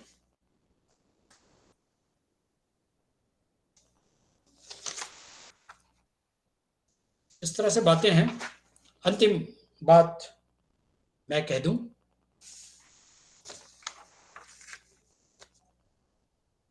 परसाई जी ने व्यंग लेखन की परंपरा को सुपुष्ट किया है कि सांप्रदायिक और सामंती शक्तियों से लड़ने के लिए जिस तलखी और तेवर की जरूरत होती है वह व्यंग के खाते में है, और वह भी गद्य रचनाओं में व्यंग के प्रयोग पर। कविता ने व्यंग का कितना सतही प्रयोग किया वह तो जग जाहिर है। जरूरत परसाई की परंपरा में लिख रहे लेखकों को आगे बढ़ाने की है। यद्यपि संगठन या समीक्षा शास्त्र लेखक को खड़ा नहीं करते, पर जो अपने बलबूते पर खड़े हो गए हैं उन्हें चिन्हित कर संगठित लड़ाई लड़ने में क्या हर्जा है। क्यों? क्योंकि परसाई की प्रखर विचारधारा को संप्रेषित व प्रसारित करने में उनके चमत्कारिक लेखन का बड़ा हाथ रहा, और परसाई में एक विशिष्ट लेखकी कौशल इसलिए उभरा क्योंकि उन्होंने व्यंग को एक टेक्निक की तरह इस्तेमाल किया। परसाई ने लेखन की जिस शैली को टूल्स व टेक्निक के रूप में विकसित किया उसे सहज कर रखे जाने की जरूरत है, न कि उसे भावुकता विहीन खिलनड़ा का पन बताकर उसे हाशिए में डाले जाने की। हाँ, परसाई को आप ट्रेंड ना माने कि परसाई जैसा आप लिखने की कोशिश करें, वो गलत है, और परसाई जैसा लिखेंगे तभी श्रेष्ठ व्यंग होगा, यह भी गलत है। परसाई ने अपना ट्रेंड खुद विकसित किया। परसाई से पहले कबीर और भारतेंदु थे जिनसे परसाई बड़े प्रभावित थे, मुक्तिबोध से बहुत प्रभावित थे वो।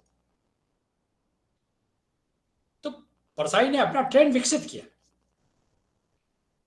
अपने पूर्ववर्ती लेखों का प्रभाव उन पर था, लेकिन उन्होंने प्रभाव ग्रहण नहीं किया। तो आज जो लोग व्यंग लिख रहे हैं उनको भी परसाई से प्रभावित होना है, लेकिन कोई प्रभाव ग्रहण करने से इनकारी होना है। देखिए, परसाई के समकालीन लोगों ने अपनी शैली को भिन्न रखा है। श्रीलाल शुक्ल की शैली बिल्कुल भिन्न थी, कंटेंट्स उनके भिन्न थे। मनोहर श्याम जोशी का तो बहुत ही भिन्न था। शरद जोशी ने पाठ करके एक दूसरे किस्म से व्यंग को प्रस्तुत किया। तो इस तरह से आज के लेखकों को भी अपना ट्रेंड खुद बनाना होगा। धन्यवाद।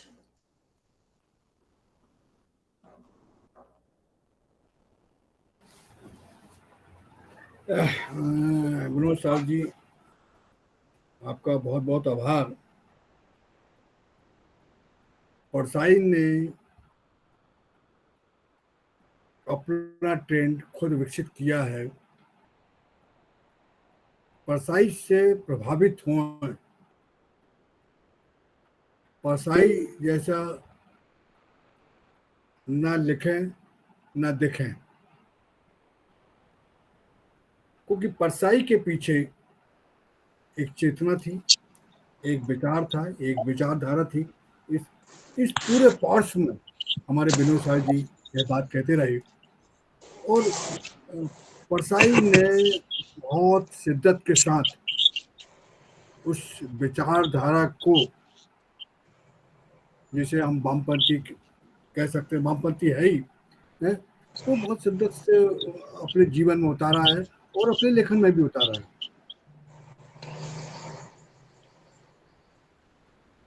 रचनावली का, परसाई रचनावली का संपादन करते हुए मलय जी ने एक जगह लिखा है अपनी भूमिका में, जो रचनाकार एक मनुष्य होता है, दूसरों की तरह उसके परिवेशगत संस्कार को संस्कार भी होते हैं। विचारधारा के आधार पर उसे उन संस्कार को काट कर, छाट कर, छोड़कर और एक नई जगह जोड़कर अनुरूप डालना होता है। यह कार्य सहज नहीं है, इसलिए उसे पहली लड़ाई इन्हीं से लड़नी पड़ती है, और यह परसाई जी ने दिखाया है। जब परसाई जी की माँ बीमार थी, वैद्य और उनका परिवार हताश हो चुका था, तो पिता वो कहते हैं कि आओ हम आरती करें, और ओम जय जगदीश हरि की आरती। मतलब उस क्षण को जीने के लिए उनके पास कोई सहारा नहीं होता या सहारा नहीं है, किंतु जैसे कि संस्कार को उन्होंने छोड़ा और बताया कि इनसे हम कैसे मुक्त हो सकते हैं, क्या हो सकते हैं। इसी तरह एक उनका लेख है, संस्कारों की बात हो रहा है, कंदे श्रवण कुमार के। तो हमारे जो मूल है जीवन के, जो विचारधारा और जीवन के जो मूल हैं और विचारधारा जो, उसमें कंदे श्रवण कुमार की एक अद्भुत रचना है जिसमें बेटा अपने छोटे पुत्र से कहता है, जा संध्या बंदन के लिए तू सामान लेके आ जा। तो वो बेटा कहता है कि नहीं, मैं पढ़ के जाऊंगा, जबकि बड़ा बेटा उनका तुरंत काम कर देता था और ले आता था। तो वो बड़े बेटे को कहते कि जे आज्ञाकारी है और जे बिगड़ गया है, या आज्ञाकारी नहीं आजकल के बेटे। तो इस टाइप के तो एक मतलब कैसे उन्होंने आपस से पकड़ा, उन पर उंगली रखी। तो ये मूल जो है और जो आज हम देख रहे हैं स्वतंत्रता के बाद, गुड़ की चाय में जब वो कहते हैं कि जो जेल गए थे गुड़ की चाय पीते हैं और जो जेल नहीं गए थे वो गुड़ की चाय पीते हैं। अगर मुझे पता होता या उन लोगों ने बता दिया होता तो शायद मैं भी जेल चला गया होता, तो आज शक्कर की चाय पीता। ऐसे तमाम चीजें हैं। तो ये जो चीजें रचनाओं में आई हैं वो विचारधारा से ही आई हैं। अगर वो और उस विचारधारा को ग्रहण करने के लिए उनके जो साथी थे महेंद्र वाजपेयी, कॉमरेड महेंद्र वाजपेयी ने उनको इतनी पुस्तकें पढ़ने के दी और पढ़ने के बाद उन्होंने स्वीकार किया जब वामपंथी विचारधारा को। ऐसे स्वीकार नहीं किया था, जबकि उसके पहले वो समाजवादी थे, लोहियावादी थे, एक प्रकार के लोहिया के समाजवादी थे। अब हमारे बीच में तीसरे वक्ता अश्विनी कुमार दुबे जी इंदौर से हैं। आज का जो विषय है व्यंग में विचारधारा और परसाई, इसको केंद्र में रखकर अपनी बात रखेंगे। मैं बहुत सम्मान के साथ इंदौर से श्री अश्विनी कुमार दुबे जी को आमंत्रित करता हूं कि वे अपनी बात रखें। श्री अश्विनी कुमार दुबे जी। सभी मित्रों को नमस्कार। विनोद साहु जी से बहुत दिनों बाद मुलाकात हुई, आप्टे जी से भी मुलाकात हुई। आदरणीय सैनी जी, तिवारी जी, सभी मित्रों को नमस्कार। मैं ये देखता हूं कि देखिए इतिहास किस मोड़ पे आ गया है कि परसाई जी और प्रासंगिक हो गए, और मुझे लगता है कि वो लगातार इसी तरह प्रासंगिक होते चले जाएंगे। आज के विषय पर बात करने के लिए मैं सबसे पहले नामवर जी का एक प्रसिद्ध वाक्य है, उससे अपनी बात शुरू करना चाहूंगा। नामवर जी ने कहा था कि आजादी के पूर्व का देश देखना हो, आजादी के पूर्व का देश देखना हो तो प्रेमचंद को पढ़िए, और आजादी के पश्चात यदि देश को जानना हो तो हरिशंकर परसाई को पढ़िए। इस प्रकार साहित्य में विभाजन दिखाई देता है, परसाई के पूर्व का लेखन और परसाई के पश्चात का लेखन। ठीक है, जहां तक विचारधारा का प्रश्न है, यह आजादी के पूर्व ही सोचा जाने लगा था, क्योंकि सामंतवाद, महाजनी सभ्यता और उपनिवेशवाद से छुटकारा पाने के लिए एक विचार दर्शन की जरूरत थी, और वह विचार दर्शन प्रेमचंद के साहित्य में स्पष्ट दिखाई देने लगा था। प्रेमचंद के पूर्व तिलस्मी आख्यान लिखे जाते थे, जो भाषा की दृष्टि से भले ही उत्कृष्ट रहे हों, भाषा को विकसित करते रहे हों, परंतु उनमें सामाजिक सरोकारों का अभाव था। निश्चित रूप से भाषा को आगे बढ़ाने के लिए उस तरह के लेखन का अपना महत्व है। यह बात बहुत प्रचलित है कि देवकीनंदन खत्री के उपन्यास पढ़ने के लिए उस समय अंग्रेजों ने भी हिंदी सीखी थी। पहले हमारे साहित्य के नायक नायिका राजा और रानी हुआ करते थे। मैं प्रेमचंद के पूर्व का साहित्य जब देखता हूं तो यह पता चलता है कि उस समय सामान्य लोग कैसी जिंदगी जीते थे यह मालूम नहीं हो पाता। उनका रहन सहन कैसा था पता ही नहीं चलता। प्रेमचंद ने पहली बार सामान्य जन को, आम आदमी को अपने साहित्य का नायक बनाया। पहली बार होरी और धनिया किसी महाकाव्यात्मक आख्यान के केंद्र में आए। प्रेमचंद के समय घोर सामंतवाद, महाजनी सभ्यता चरम पर थी, जिसमें आम मनुष्य पिस रहा था। प्रेमचंद उस आम आदमी की आवाज साहित्य में लेकर आए। इस प्रकार साहित्य में प्रेमचंद ने एक वैज्ञानिक विचार दर्शन की शुरुआत की। आजादी के पश्चात साहित्य में परसाई युग शुरू होता है। हालांकि उस समय राष्ट्रीय विचारधारा का साहित्य और छायावादी युग के साहित्य का बोलबाला था। मैं फिर कहूंगा कि भारतेंदु युग, द्विवेदी युग और छायावादी युग के साहित्य का महत्व है और भाषा को आगे बढ़ाने में उनका जबरदस्त योगदान है। परंतु आजादी के पश्चात देश की परिस्थितियां तेजी से बदल रही थीं। यहां एक नव सामंतवाद का उदय हो रहा था, जिसकी बागडोर पूंजीपतियों के हाथ में थी। पूंजी का विस्तार हो रहा था, नए नए उद्योग खुल रहे थे, बाजार फैल रहा था। इसका परिणाम यह हुआ कि धनिक और अधिक धनिक होते चले गए और गरीब लगातार गरीब। तभी तो दुष्यंत कुमार को लिखना पड़ा, कहां तो तय था चरागाह हर एक घर के लिए, कहां मयस्सर नहीं चिराग इस शहर के लिए। ये आजादी के बाद के साहित्य का स्वर है। परसाई आजाद देश की आबो हवा में सांस ले रहे थे। वे अपने आसपास हो रहे परिवर्तनों को साफ साफ देख रहे थे। वे एक सजग और जागरूक व्यक्ति थे।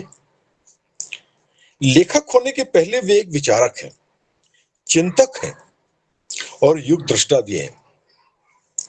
उनके पास प्रेमचंद की दृष्टि है और अनुभव की संपदा, अर्थात भोगा हुआ यथार्थ भी है। यह बात उनकी प्रसिद्ध रचना गर्दिश के दिन, जो सारिका में प्रकाशित हुई थी, उससे भली भांति समझी जा सकती है।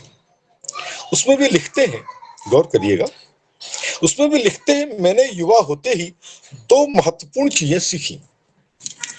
एक तो ट्रेन में बिना टिकट यात्रा करना। देखिए क्या क्या सीखा।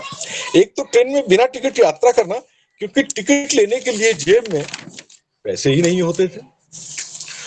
और दूसरी, पकड़े जाने पर टीटीआई से फर्राटेदार अंग्रेजी में अपनी मजबूरी बताकर छूट जाना। जरा इन पंक्तियों पर गौर करिए। संस्मरण की इन दो लाइनों में उनके व्यंग लेखन का आधार है। पहली बात यह है कि आजादी के पश्चात सामान्य यातायात की सुविधाओं के लिए आम आदमी के जेब में पैसे नहीं होते थे, सामान्य सुविधाओं के लिए।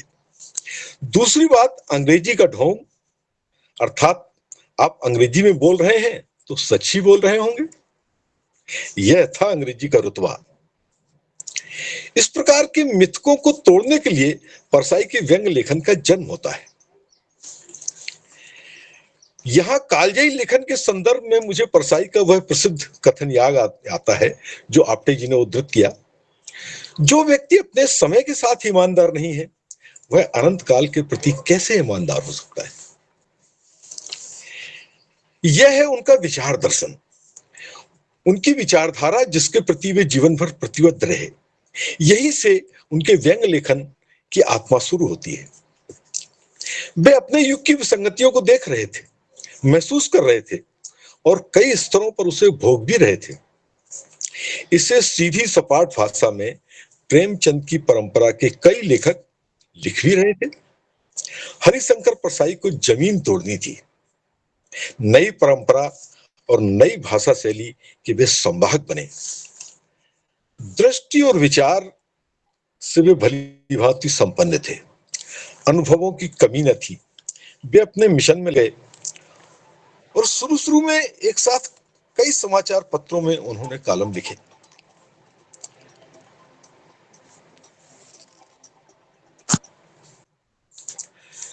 शुरू शुरू में कई समाचार पत्रों में उन्होंने एक साथ कॉलम लिखे, सुनो भाई साधो, कहत कबीर, तुलसीदास चंदन घिसे, आदि आदि। परसाई ने अखबारों से लिखना शुरू किया और बड़ी पत्रिकाएं उनके सामने बिछ गईं। आज हालत उल्टी है। एक साहित्यिक पत्रिका में उन्होंने कॉलम शुरू किया और अंत में जो पत्रिका के अंतिम पृष्ठों पर छपता था वह इतना लोकप्रिय हुआ कि लोग पत्रिका को पीछे से पढ़ने लगे। संपादक का संपादकीय बाद में पढ़ा जाता था और परसाई का अंतिम पृष्ठों पर छपने वाला कॉलम पहले पढ़ा जाता था। उस समय लगभग सभी साहित्यिक पत्रिकाओं के संपादक परसाई से निवेदन करते थे कि कृपया कोई रचना भेजें, और वे परसाई को धारावाहिक छाप रहे थे। सारिका में उनका प्रसिद्ध कॉलम कबीरा खड़ा बाजार में, जिसमें वे बड़ी बड़ी हस्तियों से साक्षात्कार लेते थे, कितना लोकप्रिय हुआ यह बताने की जरूरत नहीं है। उसमें उन्होंने इंदिरा गांधी से एक काल्पनिक इंटरव्यू लिया था, जिसमें वे कहते हैं, अभी पाकिस्तान के प्रधानमंत्री से आपकी मुलाकात हुई थी, युद्ध की तारीखें तय हो गई क्या? देखिए, युद्ध की तारीखें तय हो गई क्या? हाँ। इंदिरा जी कहती हैं, हाँ, इसके सिवा कोई उपाय भी तो नहीं था। यहां मेरी हालत खराब है, वहां पाकिस्तान में उनकी। अब युद्ध का एक टूर्नामेंट हम लोगों को खेल ही लेना चाहिए। मैं यहां कहूंगी राष्ट्र खतरे में है, मेरे हाथ मजबूत करिए। ऐसा ही पाकिस्तान वाले अपने देश में कहेंगे। इस प्रकार यह चुनाव निपट जाएगा। इस मुलाकात में जो व्यंग निहित है उसे देखिए। दुनिया भर के सारे युगों की पोल खोलकर धर दी उन्होंने। इस प्रकार की नई भाषा, नए तेवर, नई व्यंजना और एकदम नई शैली के साथ परसाई साहित्य के क्षेत्र में आते हैं। साहित्य में वह सब बिल्कुल एक नया ढंग था। यह लेखन का आलोचक चौंक रहे थे, उनके समझ में ना आ रहा था किस महत्वपूर्ण साहित्य को कहां रखें, इसका मूल्यांकन कैसे करें, और खारिज भी नहीं कर सकते क्योंकि बहुत महत्वपूर्ण है। अब परसाई जी भले ही कहें कि व्यंग विधा नहीं है, एक स्प्रिट है, उनके कहने से क्या होता है। मामला तो साहित्य के जजों की अदालत में पिछले 20 सालों से लंबित है। जब फैसला आएगा, और फैसला आ भी जाए तो परसाई और परवर्ती व्यंगकारों को क्या फर्क पड़ता है। यह समय विधाओं के अतिक्रमण का समय है। विश्वनाथ त्रिपाठी की किताब व्योमकेश दरवेश किस विधा में है भाई? क्या वह उपन्यास है, जीवनी है, संस्मरण है, क्या है? परंतु किताब महत्वपूर्ण है। इसी प्रकार असगर वजाहत की किताब बाकरगंज की सैयद, यह धारावाहिक हंस में छपी थी। वह क्या है? उपन्यास, इतिहास, निबंध, पता नहीं, परंतु किताब महत्वपूर्ण है। तो यह कमाल परसाई जी 50 साल पहले कर चुके हैं, विधाओं के अतिक्रमण का, कि लोगों के समझ में ही ना आए कि यह है क्या। आलोचक सिर खुजलाते रह जाएं कि इसको किस फ्रेम में रखें। यह रचना अति महत्वपूर्ण है और फ्रेम से बाहर है। हमारे यहाँ इंदौर में शहर की एक सबसे बड़ी लाइब्रेरी है, अहिल्याबाई लाइब्रेरी। उसमें निबंध, कहानी, उपन्यास, कविता सबकी अलग अलग अलमारियां हैं। व्यंग के लिए भी एक अलमारी है जिसमें परसाई और परवर्ती व्यंगकारों की पुस्तकें रखी गई हैं। मैं पूछता हूं, इन पुस्तकों को कहानी, उपन्यास, नाटक आदि की अलमारियों में क्यों नहीं रखा गया? क्योंकि व्यंग तो विधा है ही नहीं, इसलिए इन किताबों को कहानी के साथ रखो, निबंध के साथ रखो, नाटक के साथ रखो। लेकिन आपने अलग क्यों रखा? अलग इसलिए रखा कि वो उन किताबों से अलग है। क्या उनका वहां रखा जाना उचित है? इन बहुत छोटी छोटी बातों से साहित्य में बड़ी बड़ी विधाएं बनती हैं। परसाई उसके जन्मदाता हैं। आलोचक आज भी सिर खुजला रहे हैं कि उन्हें रखे कहां। मुक्तिबोध कहते थे ना कि पार्टनर तुम्हारी राजनीति क्या है। इस वाक्य का राजनीतिक अर्थ न निकाला जाए। इसका सीधा मतलब है पार्टनर तुम्हारी पक्षधरता कहां है, तुम किधर खड़े हो। पक्षधरता आपकी दृष्टि ही आपकी विचारधारा है। परसाई ने तय कर लिया था, मैं उनका हो गया कि जिनका कोई पहरेदार नहीं। परसाई ने तय कर लिया था कि मैं उनका हो गया कि जिनका कोई पहरेदार नहीं। परसाई के व्यंग्य लेखन की बहुत बात होती है। मैं उनकी एक महत्वपूर्ण किताब याद दिलाना चाहूंगा। किताब का नाम है जाने पहचाने लोग। यह संस्मरण की किताब है। आजकल जो संस्मरण लिखे जाते हैं उनमें अपनी प्रेमिकाओं के सच्चे झूठे किस्से, मित्रों की दोस्ती दुश्मनी की दास्ताएं और अपने जीवन के कृत्रिम संघर्ष की खूब बातें होती हैं। परसाई जी के संस्मरण देखिए, दूध वाला, रिक्शे वाला, पोस्टमैन, सफाई कर्मी, क्लर्क और प्राइमरी स्कूल के शिक्षक, ये उन संस्मरणों के नायक हैं। अब किसी को बताने की जरूरत नहीं है कि परसाई की पक्षधरता किधर है।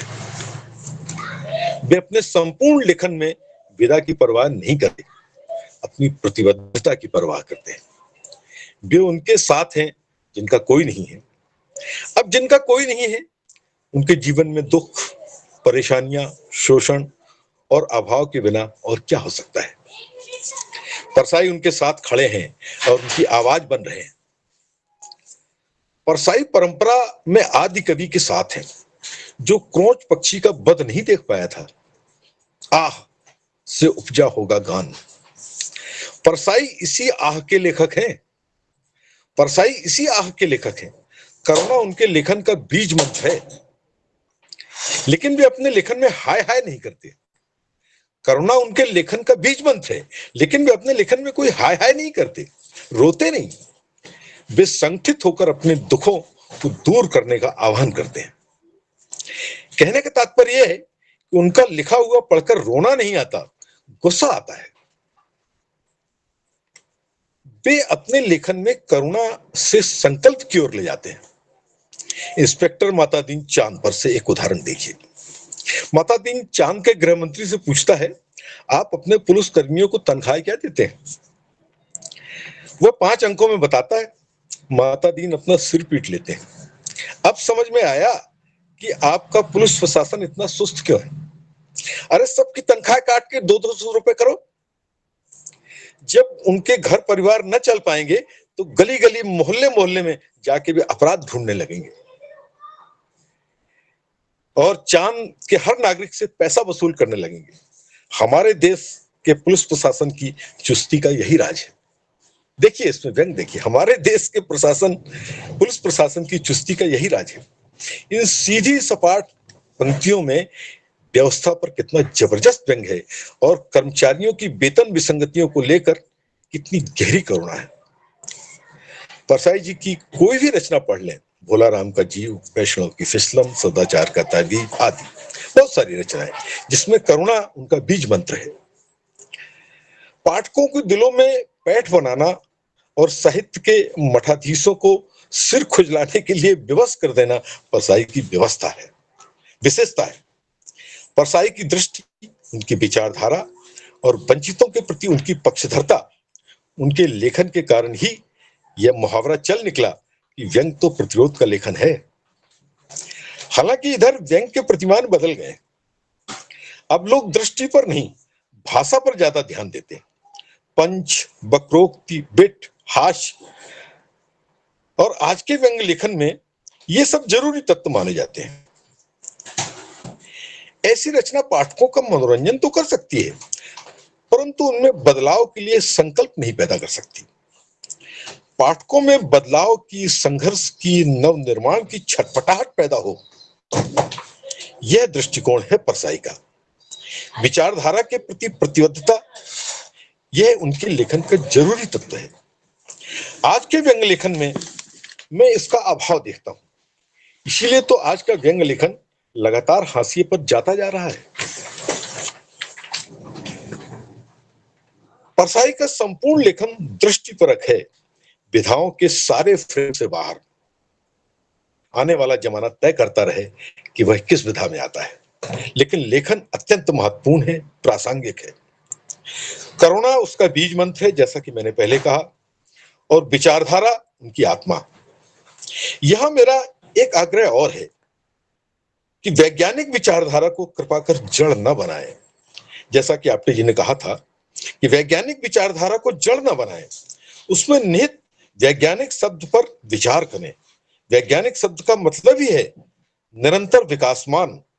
परसाई कोई जड़ लेखक नहीं है, वे हमेशा नवाचार को स्वीकार करते थे। उनकी तस्वीर हर फ्रेम से बड़ी है। कृपा कर उन्हें किसी फ्रेम विशेष में कैद करने की कोशिश न करें। इसी निवेदन के साथ मैं अपनी बात समाप्त करता हूं। धन्यवाद।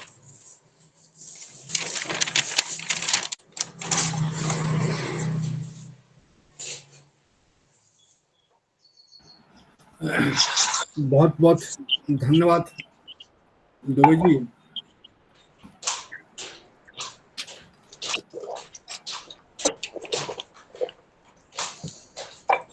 विचारधारा पर आपने बात की और वैज्ञानिक सत्य पर विचार करें, आज के लेखन पर जो धरातल पर जा रहा है इस पर आपने बात की। और एक सबसे महत्वपूर्ण बात उन्होंने ये कही कि परसाई जी को एक फ्रेम में सीमित न करें। उनका फ्रेम हर फ्रेम से बड़ा है, उनका कद हर फ्रेम से बाहर जा रहा है। और व्यंग लेखन पर उन्होंने बात की कि व्यंग करना के बीच मंत्र है और विचारधारा उसका एक साथ। इसी के साथ मैं उनका आभार व्यक्त करता हूँ। मैं कुछ प्रश्नों के अगर हैं तो उसके लिए डॉक्टर रमेश आग्रह करता हूँ कि वो इस पर बात करें। और वो अगर कोई प्रश्न है तो उनको बताएं। मोहनलाल जी जाट जी ने हाथ जरूर उठाया था, तो मोहनलाल जी जाट से भी आप प्रश्न। नमस्कार जी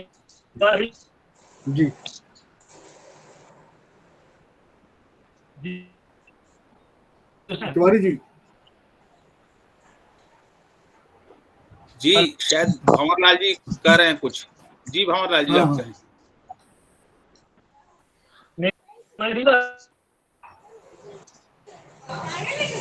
आप अपना वीडियो ऑफ करके बोलिए, ऐसे आवाज नहीं आ रही साफ।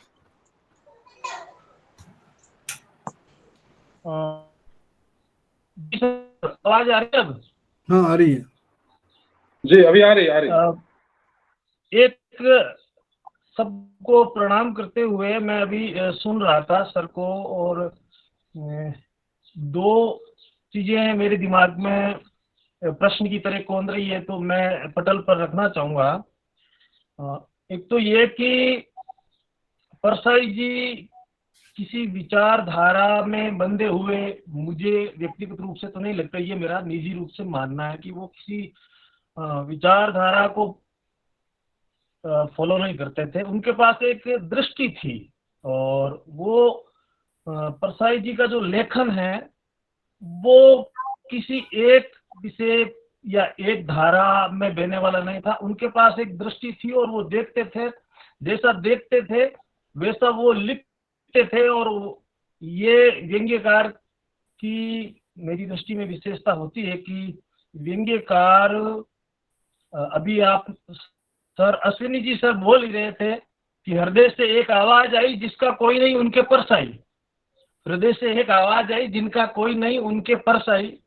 तो उनके साथ वो खड़े होते हैं जहां जहां विसंगति देखते हैं। एक ये प्रश्न सर उठता है कि राजनीति, सर विनोद जी सर को भी मैं सुन रहा था और उनके पहले भी मैं थोड़ा थोड़ा सुन रहा था, बीच में कोई काम हो गया तो एक आध पंक्ति मेरे कानों में पड़ी कि राजनीति या तो करो या राजनीति के शिकार हो जाओ, ऐसा कुछ उनका भाव था कि राजनीति से अछूता कोई रह नहीं सकता साहित्यकार। तो मुझे लगता है कि राजनीति, समाज, सामाजिक व्यवस्था और जीवन का व्याकरण है परसाई जी। परसाई जी जो है वो राजनीति भी ले लें, उसमें समाज भी ले लें, और पूरा का पूरा जो जीवन है उसका एक व्याकरण कहें उनकी रचनाएं, और अनुशासन के स्वर का आह्वान लगता है मुझे कि किस तरह का जीवन में एक अनुशासन होना चाहिए और एक जीवन पद्धति होनी चाहिए, एक आदमियत होनी चाहिए। तो एक बार एक हृदय में दुख भी होता है कि इतना बढ़िया अपील करने वाला, उनका जब पढ़ते हैं हम तो विगलित हो जाते हैं, लेकिन विसंगतियां जहां से उठ रही है उनमें कोई परिवर्तन नजर क्यों नहीं आता? वो इतने असंवेदन क्यों हो गए? वो उनकी संवेदनाएं कहाँ चली गई जो हमसे, हमारे बीच से ही उठ करके किसी मुकाम पर पहुंच जाते हैं या किन्हीं व्यवस्थाओं में हैं? तो वो उनकी संवेदनाएं आखिर चली कहाँ जाती है? उनको अपील क्यों नहीं करती ये चीजें, और वो आत्म परिष्कार की तरफ क्यों नहीं अग्रसर होते हैं? मैंने ये जो मेरे मन के उद्गार थे, मैं पूछना चाहूंगा सर से कि इस पर आप थोड़ा सा प्रकाश डालें। मैं जिज्ञासु प्रवृत्ति का जीव हूं, तो लिख भी रहा हूं आपकी चीजों को। प्रणाम सर। धन्यवाद सर।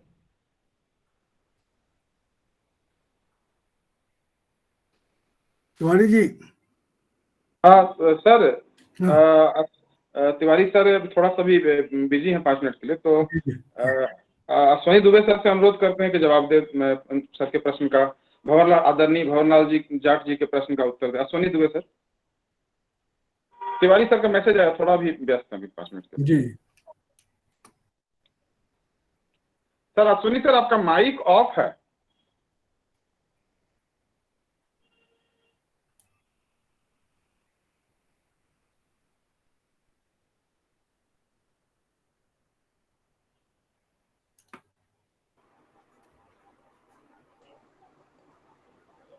हाँ, चालू हुआ क्या? हाँ, आ गया जी जी आ गया, चालू हो गया ना?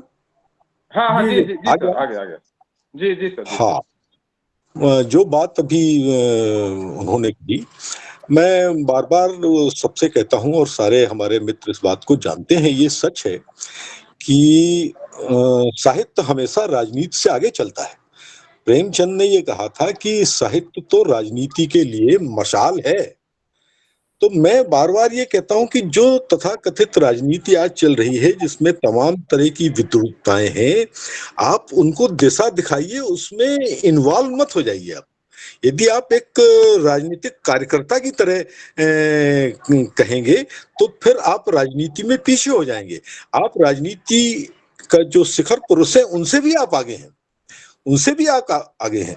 और रामधारी सिंह दिनकर की बहुत प्यारी पंक्तियां हैं कि नेहरू जी जब एक बार फिसलने लगे तो उन्होंने उनको पकड़ लिया और कहा कि जब राजनीति फिसलती है तो साहित्य उसे सहारा देता है। तो मैं बार बार ये कहना चाहता हूं कि राजनीति की बहुत बात उठती है, तो राजनीति में जो विसंगतियां हैं, राजनीति में जो विद्रूपताएं हैं, आप उनके आगे ऐसा आदर्श उपस्थित करें और जनता को इतना उद्वेलित करें कि वो सही का चुनाव करें। और यही रचना का उद्देश्य है, और परसाई जी ने जीवन भर यही किया। और जिन लोगों ने भी परसाई को पढ़ा है, हम सब लोगों की एक अपनी अलग विचारधारा, अलग राजनीतिक विचारधारा बनी, जिसमें हम मूल्य परक राजनीति करते हैं और मूल्यों को चुनते हैं, चाहे वो मूल्य इधर हो या उधर हो। तो कहने का तात्पर्य कि मूल्यों को राजनीति में स्थापित करना है, यह साहित्यकार का उद्देश्य है और यही साहित्यकार की राजनीति है और यही परसाई जी की भी राजनीति थी। धन्यवाद।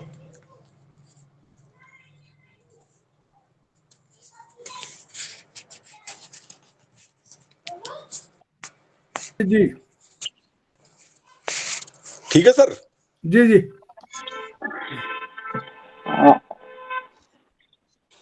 हाँ अब्दी जी बोलिए। नहीं, और कोई चैट बॉक्स में प्रश्न नजर नहीं आ रहा था। आपने अनुरोध किया था तो मैंने देखा चैट बॉक्स में और कोई प्रश्न है नहीं। तो तिवारी सर थोड़ा व्यस्त हैं अभी, और किन्हीं को बुला सकते हैं तो 4-5 मिनट। एक प्रश्न यहाँ आया है, ये मंजुला श्रीवास्तव जी ने लिखा है, साहित्य राजनीति को दिशा दिखाने का काम करे लेकिन इन्वॉल्व न हो। मुझे लगता है ये एक सजेशन के रूप में आया है। तो नहीं, ये अभी तो जो अश्विनी दुबे सर ने कहा उनके वक्तव्य में भी लगता है यह था। जी जी जी जी जी ठीक है। और इसके अलावा तो ऐसा कुछ नहीं है। अंग्रेजी का रुतबा की बात आई थी, वो जो पहले कहा था विद्वानों ने, तो ठीक है। इसमें और कोई प्रश्न तो ऐसा इसमें नहीं है।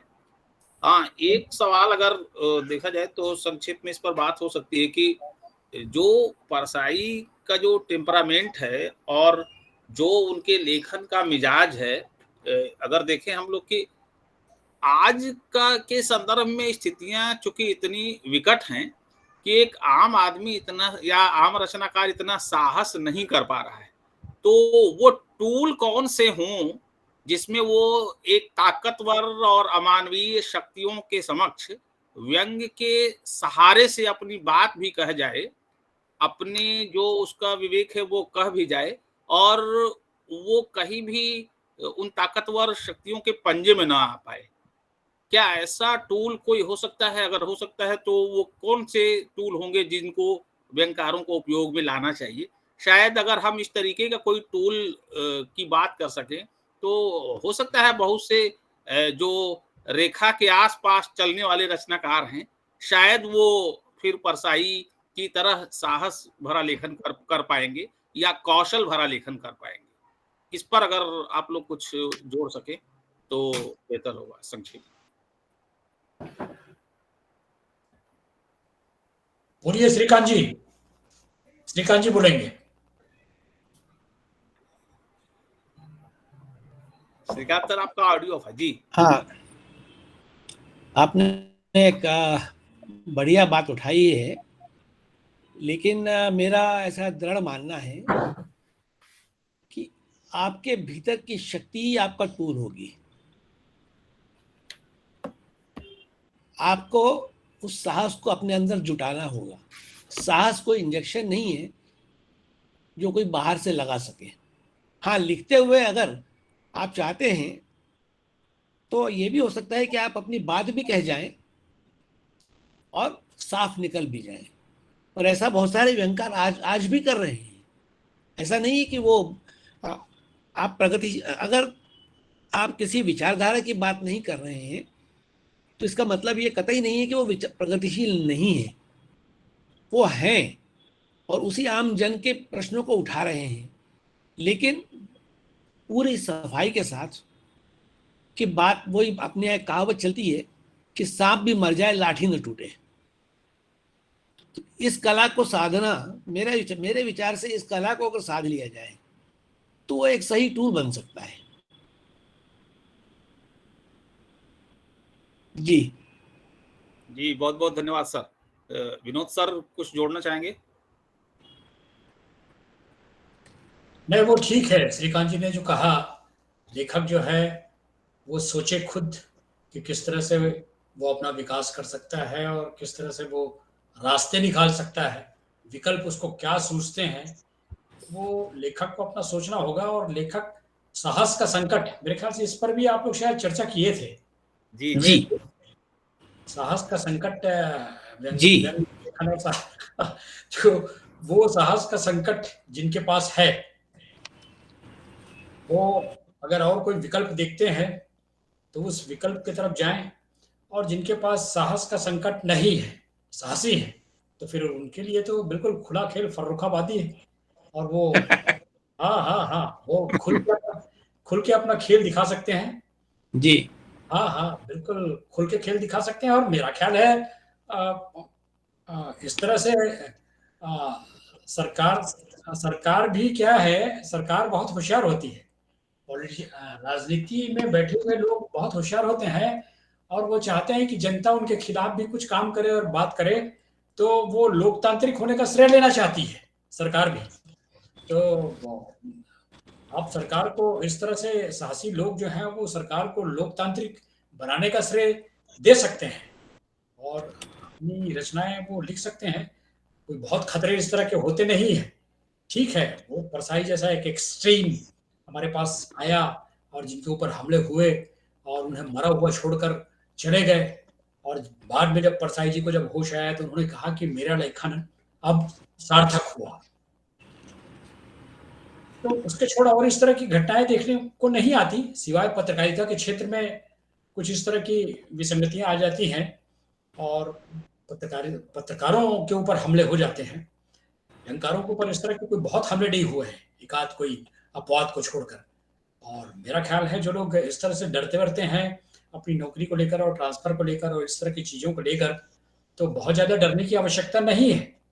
वो लिख सकते हैं और लिख रहे हैं लोग, कुछ लोग हैं, मैं उसमें फेसबुक में भी देखता हूँ कि कुछ लोग लिख रहे हैं। फेसबुक जैसे सार्वजनिक मीडिया पे सरकार विरोधी और सरकार की नीतियों को लेकर उसके विरोध में और किसी नेता का नाम लेते हुए लोग अपनी बातें कह रहे हैं। तो मेरे ख्याल से ऐसा कोई बड़ी बात नहीं है और व्यंग में मुखर होने के लिए भरपूर अवसर है। और ये समय तो इतना भयानक समय है कि लेखक भी कोई अचानक और भयानक किस्म का आए तो कुछ बात हो। वर्तमान समय विनोद जी मेरे राय में व्यंग के लिए सबसे उर्वरा जमीन है। बिल्कुल उर्वरा है, बिल्कुल बिल्कुल।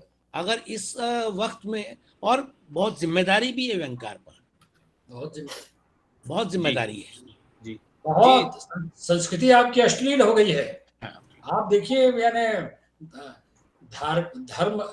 धार्मिक नेताओं के साथ, धर्म गुरुओं के साथ सिनेमा के गाने आप देखते हैं तो उसमें अश्लील नृत्य चलते रहते हैं, जिसमें आपके धर्मगुरु नाचते रहते हैं और नग्न स्त्रियां नाचते रहती हैं, और एक तरफ ओम नमो शिवाय का ये चलते रहता है और दूसरी तरफ वो कुछ अश्लील हरकतें और सब मारपीट वगैरह या कत्लेआम के दृश्य चलते रहते हैं। तो इस तरह से प्रसंगवश मुझे दुष्यंत जी की एक घटना याद आ गई। दुष्यंत जी के का एक शेर है कि एक बूढ़ा शख्स है, यूं समझो एक बूढ़ा शख्स है इस मुल्क में, मुझे ठीक शब्द जरा गड़बड़ कर रहा हूं मैं, यूं समझो कि मुल्क में एक रोशनदान है। तो किसी ने मतलब वो आगे बात बढ़ा दी कि ये जयप्रकाश के लिए लिखा गया है, और वो हकीकत ये है कि वो जयप्रकाश जी के लिए ही लिखा गया था। लेकिन जब दुष्यंत जी से पूछा गया तो उन्होंने सफाई से बोल दिया ये जयप्रकाश जी के लिए नहीं, विनोबा भावे के लिए बोला है। तो सैनी साहब यहाँ पे ब्रजेश कानूनगो बैठे हुए हैं। जी जी जी। नहीं, रायपुर तो अच्छा वक्तव्य दिया था। नहीं, अभी मैं विनोद साहु जी जो बात कर रहे थे कि धर्म गुरुओं और जो नग्न नृत्य हो रहे हैं लोग, इस पर परसाई जी का बहुत बढ़िया लेख है, ये टार्च बेचने वाले। ये टार्च बेचने वाले, और बहुत करा था वो, हमारे ही शहर के थे धर्मगुरु, ये टॉर्च बेचने वाले, और फिर एक डिवाइन यूनिटी मिशन, हाँ डिवाइन यूनिटी मिशन। तो ये लिखा तो गया है। मैं एक बात जो मुझको लगती है कि आज जो प्रतिबद्धता की बात हो रही है, विचारधारा की बातचीत हो रही है, और व्यंग को हम प्रतिरोध की बात करते हैं कि व्यंग प्रतिरोध का ही काम करता है, किंतु आज की सबसे दुखद स्थिति ये है कि व्यंगकार जो अपने आप को व्यंगकार कह रहे हैं, वो सत्ता की पक्ष की बात करते हैं और जो विरोध हो रहा है उसका भी विरोध करते हैं। इसका सबसे बड़ा ज्वलंत उदाहरण जब किसान आंदोलन हुआ था उस समय आया था। कुछ लोग मतलब सत्ता के साथ खड़े हुए थे और किसान आंदोलन के लिए लोग उनके विरोध में खड़े हो गए थे, किसान आंदोलन के विरोध में, और कहने लगे थे कि ये किसान है कहाँ, ये तो पिज्जा और रबड़ी मलाई खा रहे हैं। तो जब मतलब ऐसी जब बातें आती हैं और ऐसा समय जब देखने मिलता है कि व्यंगकार प्रतिरोध की बात नहीं कर रहा है, वो समर्थन की बात कर रहा है, अब उसके लिए क्या कहा जाए ये चीज। तो और जैसा कि आपने जी कह रहे हैं कि लोग लिख रहे हैं, किंतु निश्चित ही लिख रहे हैं और बहुत साहस के साथ लिख रहे हैं, किंतु उनकी संख्या बहुत कम है, वो पूरी 10 उंगलियों में भी नहीं गिनाई जा सकती। ना कि विनोद जी शायद आपने पुरस्कारों की बात कही थी और अश्विनी भाई ने भी कही थी। तो मराठी के प्रसिद्ध व्यंगकार पुल देशपांडे, इनको पद्म भूषण दिया गया था। मैंने धर्मयुग में वो इंटरव्यू पढ़ा है उनका। उनसे साक्षात्कार करने वाले ने पूछा कि जिस दिन आपको पद्म भूषण दिया गया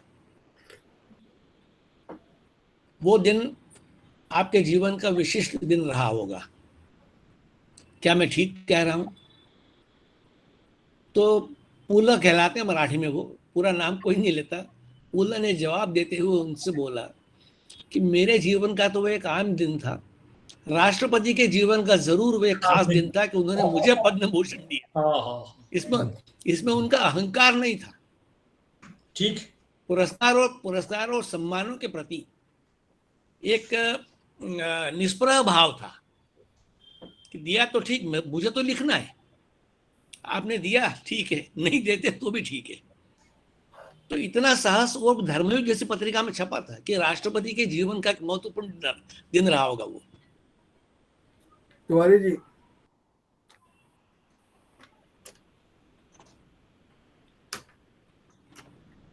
तिवारी जी, अभी जो हाँ तिवारी सर लगता है सुन नहीं पा रहे हैं क्या? कहाँ नहीं थे।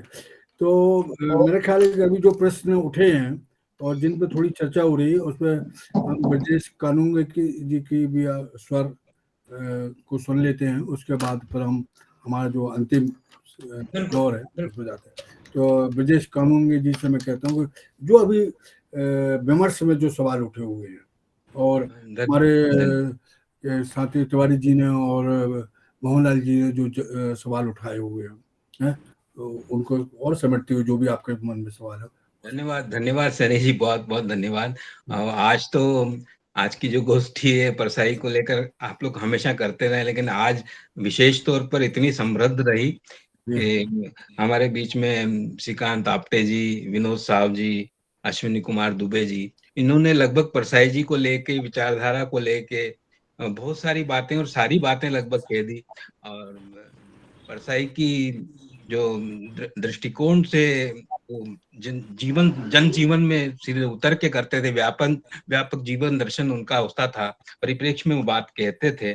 और विनोद जी ने जैसा कहा कि परसाई और जोशी में ये अंतर होता था कि वो परसाई शिक्षण का काम भी करते थे और जोशी में व्यंग चेतना एक नागरिक बोध की तरह आती थी। बहुत अच्छी बात लगी। और अश्विनी कुमार दुबे जी ने कहा कि उन्होंने बड़े से उदाहरण दिए और बल्कि सारे उदाहरण उन्होंने जो दिए वे परसाई को बिल्कुल आज भी प्रासंगिक रखते हैं। वो जरूर है, ये चीजें है ही और सारी चीजें कही। मुझे उसमें एक बात जो विशेष तौर से मैं कहना चाह रहा था, जो आप सब जानते भी हैं, कि परसाई जी ने लोक शिक्षण का जो बहुत बड़ा काम जो किया उन्होंने 80 के दशक में देशबंधु में पूछिए परसाई से जो कॉलम में वो पाठकों के सवालों के जवाब देते थे, तो वो देखा जाए तो एक तरह से विचारधारा का संचार भी उसको कह सकते थे कि विचारधारा वो अपने तक ही नहीं रहती थी, उस विचारधारा के परिप्रेक्ष्य में वे अपने पाठकों के सवालों के जवाब देते थे। और जो अभी टूल की बात कही, तो ये टूल, नए टूल भी यहीं से कहीं से इसी तरह से निकल के आते हैं कि हम जब अपने पाठकों से इस तरह से विचारधारा से जुड़ते हैं, अपनी बात को रखते हैं, तो भी वो बात वहां तक पहुंचती है।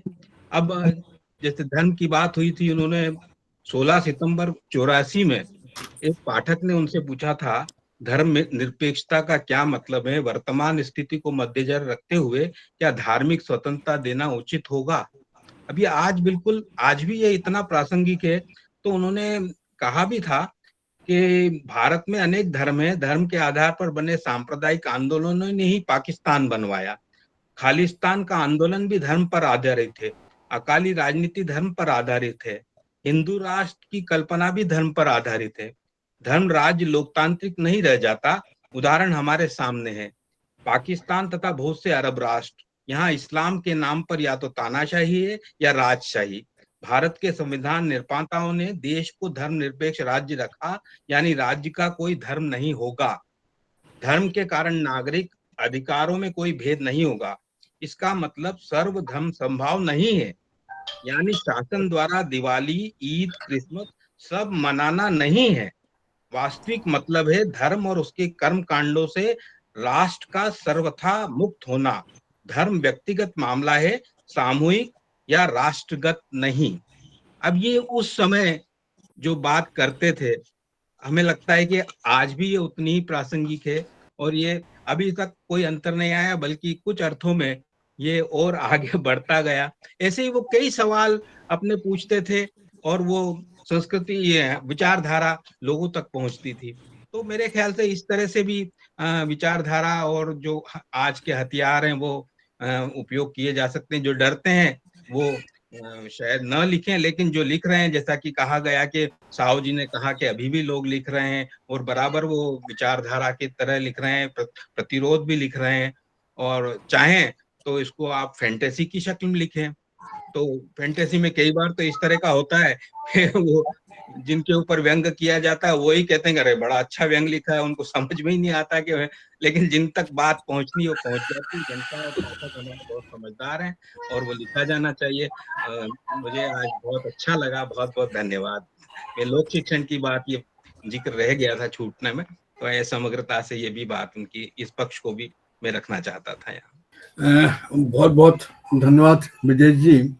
अब हम विमर्श के अंतिम चरण में पहुंचते हैं और मैं बहुत आत्मीय ढंग से श्री अभिजीत कुमार दुबे जी से आग्रह करता हूं कि आज की गोष्ठी के जो हमारे अतिथि वक्ता हैं और जो साथी जुड़े रहे हैं उन सभी का धन्यवाद ज्ञापित करें। श्री अभिजीत कुमार दुबे जी।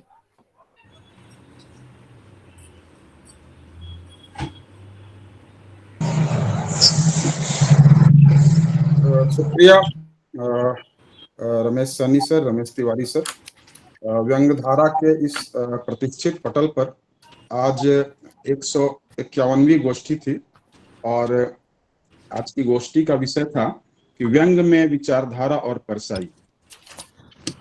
आज की गोष्ठी में 3 विद्वान वक्ताओं, आदरणीय अश्विनी कुमार दुबे सर इंदौर से, आदरणीय विनोद साव सर दुर्ग से तथा आदरणीय श्रीकांत आप्टे सर मुंबई से, उन्होंने बहुत ही महत्वपूर्ण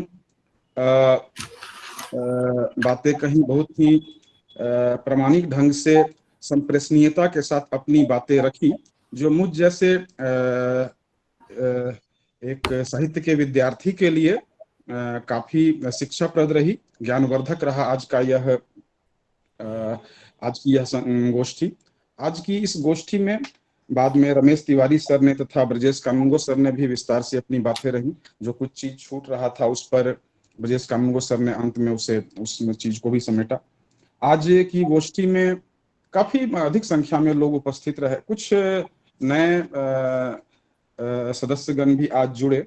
आज की गोष्ठी में उपस्थित थे आदरणीय अरुण अर्नव खरे sir, Bhanwarlal Jat sir, Brajesh Kanungo sir, Tirath Singh Kharbanda sir, गौरव सक्सेना जी, डॉक्टर किशोर अग्रवाल, डॉक्टर आदरणीय प्रभाष शंकर उपाध्याय, कुछ नए नाम भी दिखे, सोनू वैष्णव जी थे, आदरणीय वेद प्रकाश भारद्वाज, हमारे नागपुर के मित्र टीकाराम साहू आजाद, वरिष्ठ व्यंगकार डॉक्टर महेंद्र कुमार ठाकुर, अमन साहू जी थे, मंजुला श्रीवास्तव मैम का नाम पहली बार नजर आया और काफी सक्रिय भी रही, उन्होंने कई सारे प्रश्न लिखे। दिल्ली से Lalita Joshi ma'am, Rajshekhar Choubey sir, Shantilal Jain sir, Mumbai से अलका अग्रवाल सिगतिया मैम, वीना सिंह मैम भोपाल से, आदरणीय Sevaram Tripathi sir, Santosh Sao ji, Kumar Suresh sir, Hanuman Prasad Mishra sir था, एक नया नाम और था बस्ती राम मुंडेल सर। व्यंग्यधारा के पटल की ओर से आप सबों का आभार, आपकी सक्रिय सहभागिता से आज का यह कार्यक्रम सफल हुआ और आज के इस कार्यक्रम में अपने विचार, आज के इस कार्यक्रम को तथा आज के इस कार्यक्रम के 2-3 सत्रों को अपने समृद्ध वक्तव्यों से सफल करने के लिए पुनः मैं Ashwini Dubey sir, Vinod Sao sir, Shrikant Apte sir, Brajesh Kanungo sir तथा रमेश तिवारी सर का आभार प्रकट करता हूँ। गोष्ठी के दरमियान आदरणीय श्रीकांत आप्टे सर ने एक बड़ी ही महत्वपूर्ण बात कही कि साहस कोई इंजेक्शन नहीं है जो बाहर से लगाया जाए। आज पटल पर पहली बार जो मंजुला श्रीवास्तव मैम जुड़ी, माफ कीजिएगा 1 मिनट, गोष्ठी में पहली बार मंजुला श्रीवास्तव मैम जुड़ी जो गाजियाबाद से हैं, पटल गामनी पटल पथ की संस्थापक हैं। उन्होंने कुछ प्रश्न आज रखे। मुझे लगता है उन प्रश्नों पर व्यंग्यधारा पटल में आगे भी चर्चा हुई है। जैसे कि उनका एक प्रश्न था कि मैं एक बार लॉग आउट होकर फिर लॉग इन हुआ था तो वो पुराना चैट बॉक्स हट गया है। उनका मैं पढ़ देता हूँ। जी जी। वो था कि जो कविता उन्होंने कहा था कि सस्ता साहित्य के साथ घटिया राजनीति चल रही काव्य मंचों पर। जी, एक चीज ये था। फिर उन्होंने एक और प्रश्न, एक वाक्य लिखा था, शायद साहस से या कुछ रिस्क से संबंधित था। वो भंवरलाल जी ने लिखा है कि वो जो टूल की बात हुई थी, तो भंवरलाल जी ने कहा कि जो वो उन्होंने लिखा था कि शब्द शक्ति का समुचित प्रयोग अथवा कविता के माध्यम से लिखना टूल हो सकता है। जी जी जी, उन्होंने ये कहा था। और ये हाँ, अभिव्यक्ति के खतरे की बात उन्होंने उठाई थी। आदरणीय मंजुला श्रीवास्तव मैम ने अभिव्यक्ति के खतरे की बात उठाई थी। तो यहाँ इस पटल पर एक मैं भंवरलाल जी ने भी सही कहा था। अभी हाँ, मंजुला श्रीवास्तव फिर लिख रही हैं, वो मेरा चैट बॉक्स चूंकि डिलीट हो गया। अभिव्यक्ति के संकट, अभी का जो यह समय है और जो इस भयंकर समय में, जैसा कि देखता हूं मैं, श्रीकांत आप्टे सर अपने ट्विटर अकाउंट पर बहुत अधिक सक्रिय रहते हैं। तो दो तरह की चीजें देखने में आ रही। एक तो जब तक लोग सेवा में या नौकरी में रह रहे हैं उतने मुखर ढंग से अपनी बातों को नहीं रख रहे हैं। मेरे वरिष्ठ जो भी लोग उपस्थित मेरी बातों का अन्यथा न ले। और जब वो सेवानिवृत्त हो जा रहे हैं तो पूरी मुखरता से अपनी बात को रख रहे हैं, या जो सरकारी सेवा में नहीं है वे रख। लेकिन पत्रकार लोग भी अब डरकर अपनी बात रख रहे हैं। यहाँ मैं अनूप मणि त्रिपाठी जी का एक संदेश एक दिन व्हाट्सएप में आया था। उन्होंने एक फेसबुक पोस्ट किया था। उस पर फेसबुक एडमिनिस्ट्रेशन की तरफ से एक मैसेज आया था कि your post is violating our terms and conditions, इस तरह से कुछ था। और उन्होंने पोस्ट में, जब मैंने देखा, पोस्ट में एक चौकीदार शब्द का एक बार जिक्र था। तो इस कठिन समय में जब हमारे लिखे गए, हमारे बोले गए चीजों की निगरानी हो रही है आर्टिफिशियल इंटेलिजेंस के माध्यम से, आप अगर देखें फेसबुक पर, आप मोबाइल को सामने रखें, नजदीक में रखें, कोई एक प्रोडक्ट का आप नाम लें और अगले दिन उस प्रोडक्ट का विज्ञापन जो है आपके पटल पर आने लगेगा। तो हमारे दैनंदिन कार्यकलाप को, हमारी बातचीत को ट्रैक किया जा रहा है। लोग उसका पीछा कर, और बहुत ही व्यवस्थित ढंग से पेशेवरों की एक टीम उस पर निगरानी कर रही है। तो इस कठिन समय में अभिव्यक्ति के खतरे तो हैं, लेकिन जैसा कि वरिष्ठों ने कहा कि अभिव्यक्ति के खतरे उठाने ही होंगे अगर हम अपने समय के प्रति ईमानदार रहना चाहते हैं तो। और यह बात सिर्फ सरकार के विरोध या प्रतिरोध की नहीं है। हम जिस संस्था में कार्यरत रहते हैं वहां भी अगर आप कुछ गलत हो रहा है उसके प्रति आप प्रतिरोध या विरोध करके देखें तो देखिए कैसे एक लोगों का हुजूम आपको सीधा करने में, आपको टाइट करने में, आपका दूर दराज में ट्रांसफर कराने में लग जाता है और उसमें आप सफल हो जाते हैं। तो इसके तो यह खतरे हैं, लेकिन उसके बावजूद भी जो बेचैन लेखक होता है वो अपने मन की बात को, विचारों को अभिव्यक्त तो करेगा ही। इन सभी बातों के साथ आज पटल पर उपस्थित हुए सब लोगों का मैं पुनः आभार व्यक्त करता हूं, तथा आदरणीय रमेश सैनी तथा रमेश तिवारी सर का मैं पुनः आभार देता हूं कि इस व्यंग्यधारा के इस प्रतिष्ठित पटल पर आज के इस 51वीं गोष्ठी में आपने मुझे धन्यवाद ज्ञापित करने का अवसर दिया। आज की गोष्ठी से सचमुच मैं लाभान्वित हुआ। धन्यवाद, आभार सर।